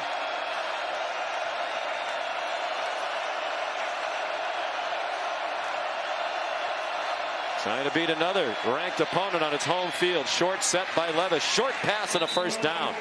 Tavion Robinson, transfer from Virginia Tech. He said the biggest reason he transferred to Kentucky, Will Levis. Yep.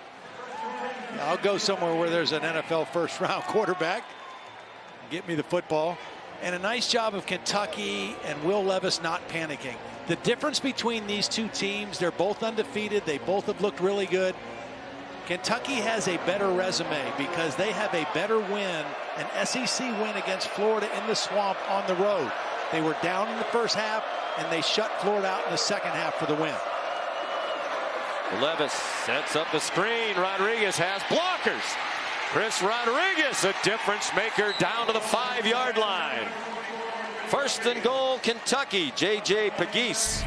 When you throw a screen as a quarterback, you invite the rush and wait till the last minute. That's what Levis did. He took a shot from Cedric Johnson, but the timing was perfect getting the ball to Rodriguez. Geez, the defensive lineman running downfield to make the big stop might have saved the touchdown. The 15-yard gain. First and goal in the final 2 minutes now of this opening half.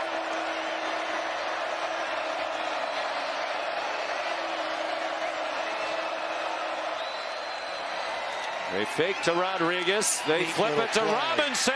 Touchdown. What a play, and beautifully executed. Wow, what a neat play, because everybody's thinking Rodriguez, right? They're faking the run to him, then it's the little underhand flip. Watch, here's Rodriguez. They're faking here, and here's Robinson coming right underneath for the little shovel pass after the fake. Super creative and well executed. And Robinson eludes one unblocked guy and gets to the end zone. Tavius Robinson was unblocked, but not quick enough to stop the speedy wide receiver. Feels like a big extra point here for Ruffalo. Missed field goal, blocked extra point. Now trouble with the snap. Chance Poor, the punter, taken down.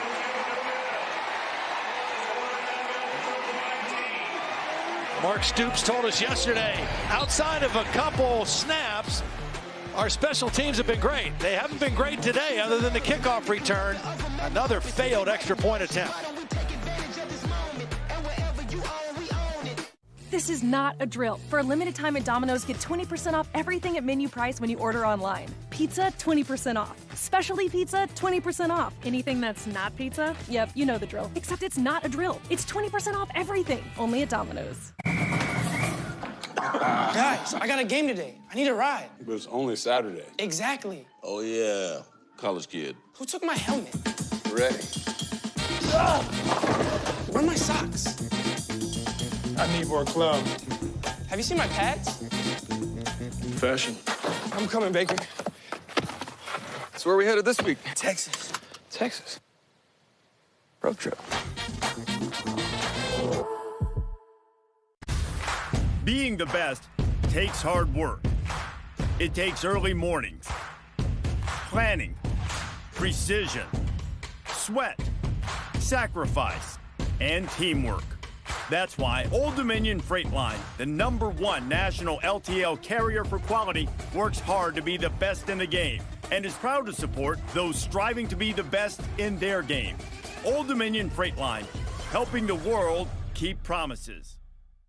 5 Hour Energy, because it's time for some exercise with your best friend, of course, and he can go a long time. So you're going to need some energy, lots of energy. 5 Hour Energy for every adventure together. It seems like things are falling apart lately. The economy, the market, everything. But Upwork lets you strategically hire talent to weather all ups and downs your business might go through. Look at all that talent. I'll remember that chapter of my life forever. We laughed. We cried. We protected that Progressive Home and Auto bundle day and night. We left our blood, sweat, and tears on that yard. Well, Jamie did anyway. Wherever we come from, we all have one thing in common. We all want the incredible new iPhone 14 Pro. Now at T-Mobile. T-Mobile gives you Apple TV Plus included. So watch your favorite Apple originals on the most advanced smartphone display ever. Get iPhone 14 Pro on us with Apple TV Plus included. Now at T-Mobile. Is your advisor giving you incomplete advice? At Creative Planning, we provide all the expertise, all the advice you need, all in-house, ensuring every aspect of your wealth works harder together. Book your free meeting today at creativeplanning.com. Hey, you hungry? Yeah. Buy one of your faves like a Big Mac or 10-piece chicken McNuggets and get another for just $1. Only at McDonald's. I'm Matt Berry. Coming up in the Lexus halftime report, TCU right now having their way with Oklahoma. Highlights Annapolis, Kansas State. Still trendy right now. They're playing well. And Michigan in a battle with Iowa. Some good early close games. Speaking of trendy, you know Dan Mullen's name, trendy, coaching vacancies. For us right now, he's coming up at halftime. Dan Mullen, Joey Galloway, Matt Berry coming up. Dan Mullen told us he wants to stay in TV. We saw him at the seminar, which he dominated in our preseason meetings. Chance pour the kickoff after he had trouble with the hold. Kentucky, another opportunity lost for a point. Here's your opportunity, friends, to help people affected by Hurricane Ian. We encourage you to donate at redcross.org/ESPN. Help the Red Cross prepare for, respond to, and help people recovering from this unimaginable disaster. Your donation helps the Red Cross. Communities affected by this devastating storm. It's hard to look at those pictures. Yeah. Food, shelter, relief supplies, recovery planning, and other assistance. There's Malik Heath. You know, those pictures, Todd, for me, very familiar. Doing Red Sox games on local TV for many years. Used to train in Fort Myers. Yeah. Saw the sign there underwater for City of Palms Park. And it's overwhelming what has happened. Please help if you can. Nice pass by Jackson Dart. Michael Trigg, the tight end, his former USC teammate. Matter of fact, Trigg told Jackson Dart, you decide where you want to go. I'm going with you. Oh, they're on the move right now. Good combination there. Ole Miss has all three of their timeouts, too, so it can be very aggressive here. And you know they will be.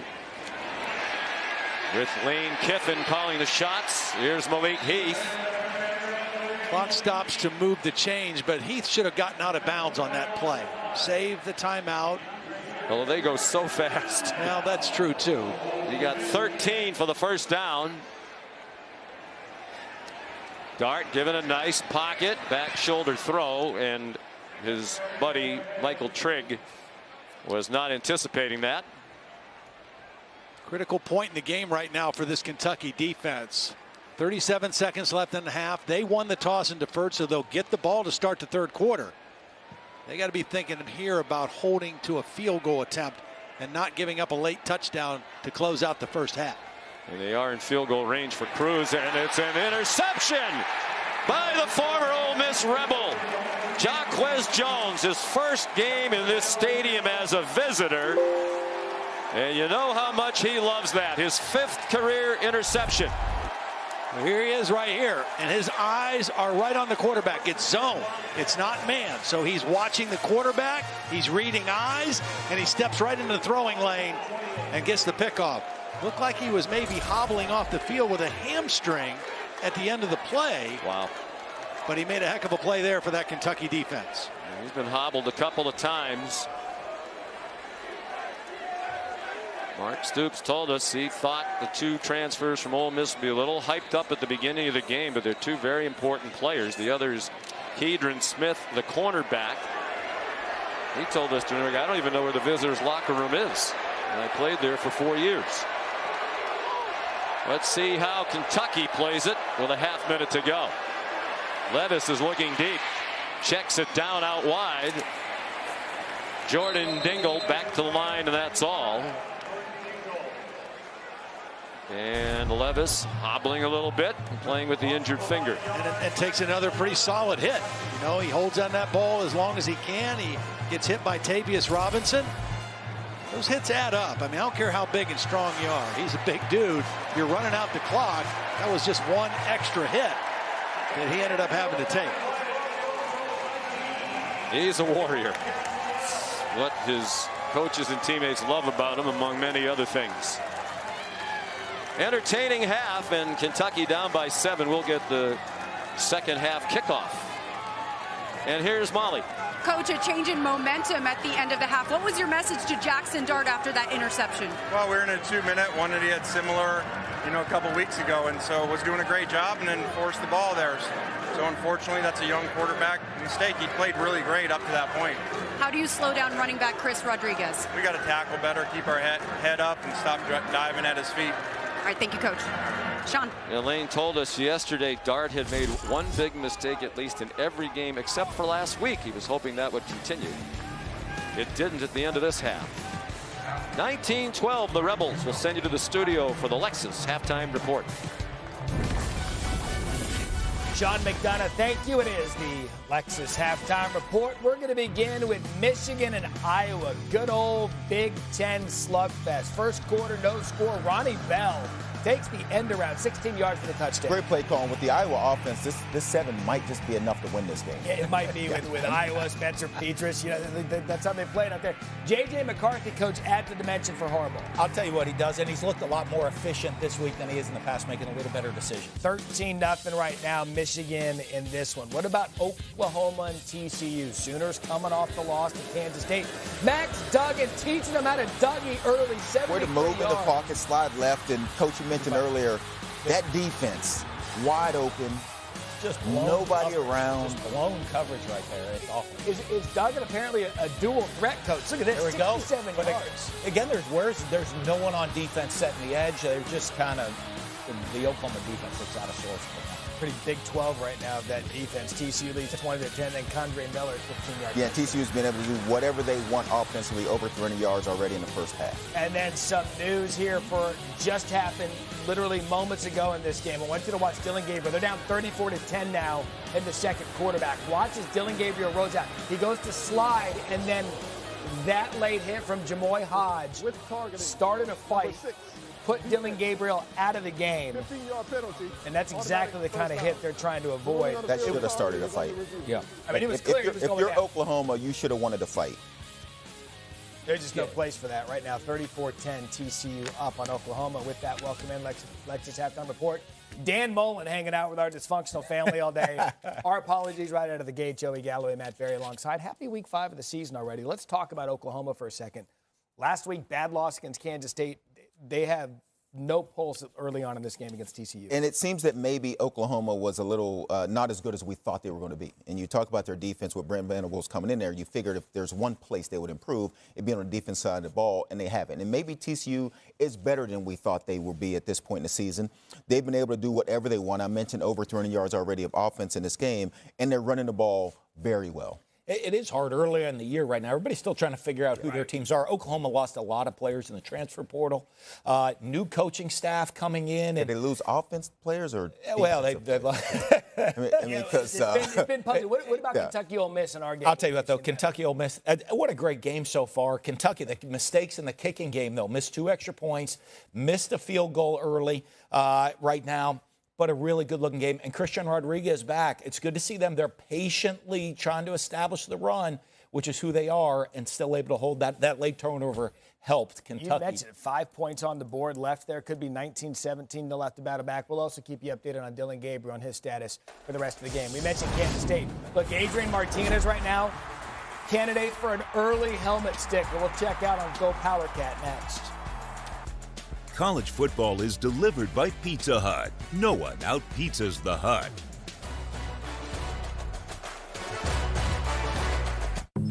We're told that success is all about making it on your own. But the truth is, need some help? Come on, get in. Nothing great gets done alone. That's why there's Shopify. With Shopify, you can set up your online store, you can sell on social media, or you can sell in person with our point-of-sale system. It doesn't have to be lonely at the top. Join the millions defining success on their own terms. Start your journey with a free trial today. At SimpliSafe, we build advanced security sensors and cameras for your whole home, powered by 24/7 professional monitoring and Fast Protect technology, exclusively from SimpliSafe for faster police response. There's no safe like SimpliSafe. Man, I want that. Me too. Acceptance is the first step towards true happiness, my dudes. Go for what you really want. Go for Grubhub. We live with a genius. Go for cravings. Go for Grubhub. Here, we sweat the small stuff. The attention to tradition. Every detail inspires future generations. It makes a difference in this arena, this one, and this one. Here, you have to sweat the small stuff. Because in the SEC, it just means more. I got this mountain bike for only $11. DealDash.com, the fair and honest bidding site. This KitchenAid mixer sold for less than $26. This iPad sold for less than $43. And this PlayStation 5 sold for less than $1. I won these Bluetooth headphones for $20. I got these 3 suitcases for less than $40. And shipping is always free. Go to DealDash.com right now and see how much you can save.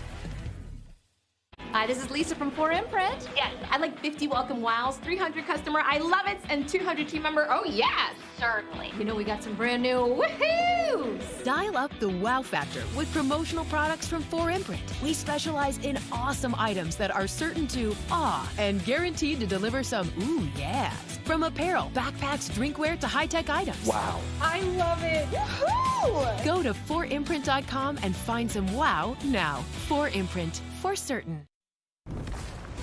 You're watching the Lexus Halftime Report.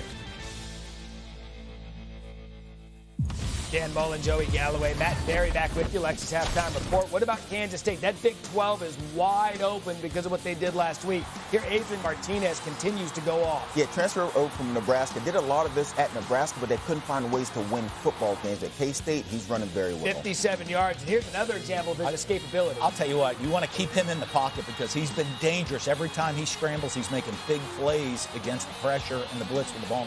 But here comes Texas Tech. Remember, they got a win last week on their yard against Texas. Donovan Smith and Nehemiah Martinez for a 6-yard. You wondered how they would come into this game after getting that big win against Texas. 13-10, Kansas State. Some Big Ten now. Purdue, and that is peak Big Ten.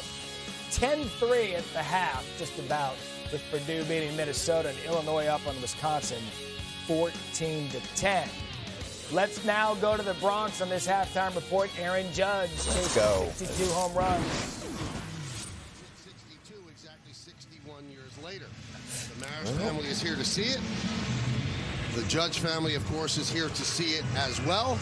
And the crowd here at the stadium can't wait.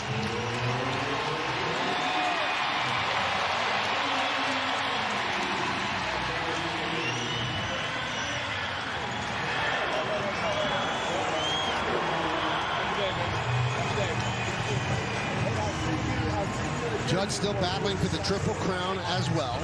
He had a single yesterday, still trailing Luis Ariz of the Minnesota Twins by percentage points. But 61 home runs, 130 runs batted in.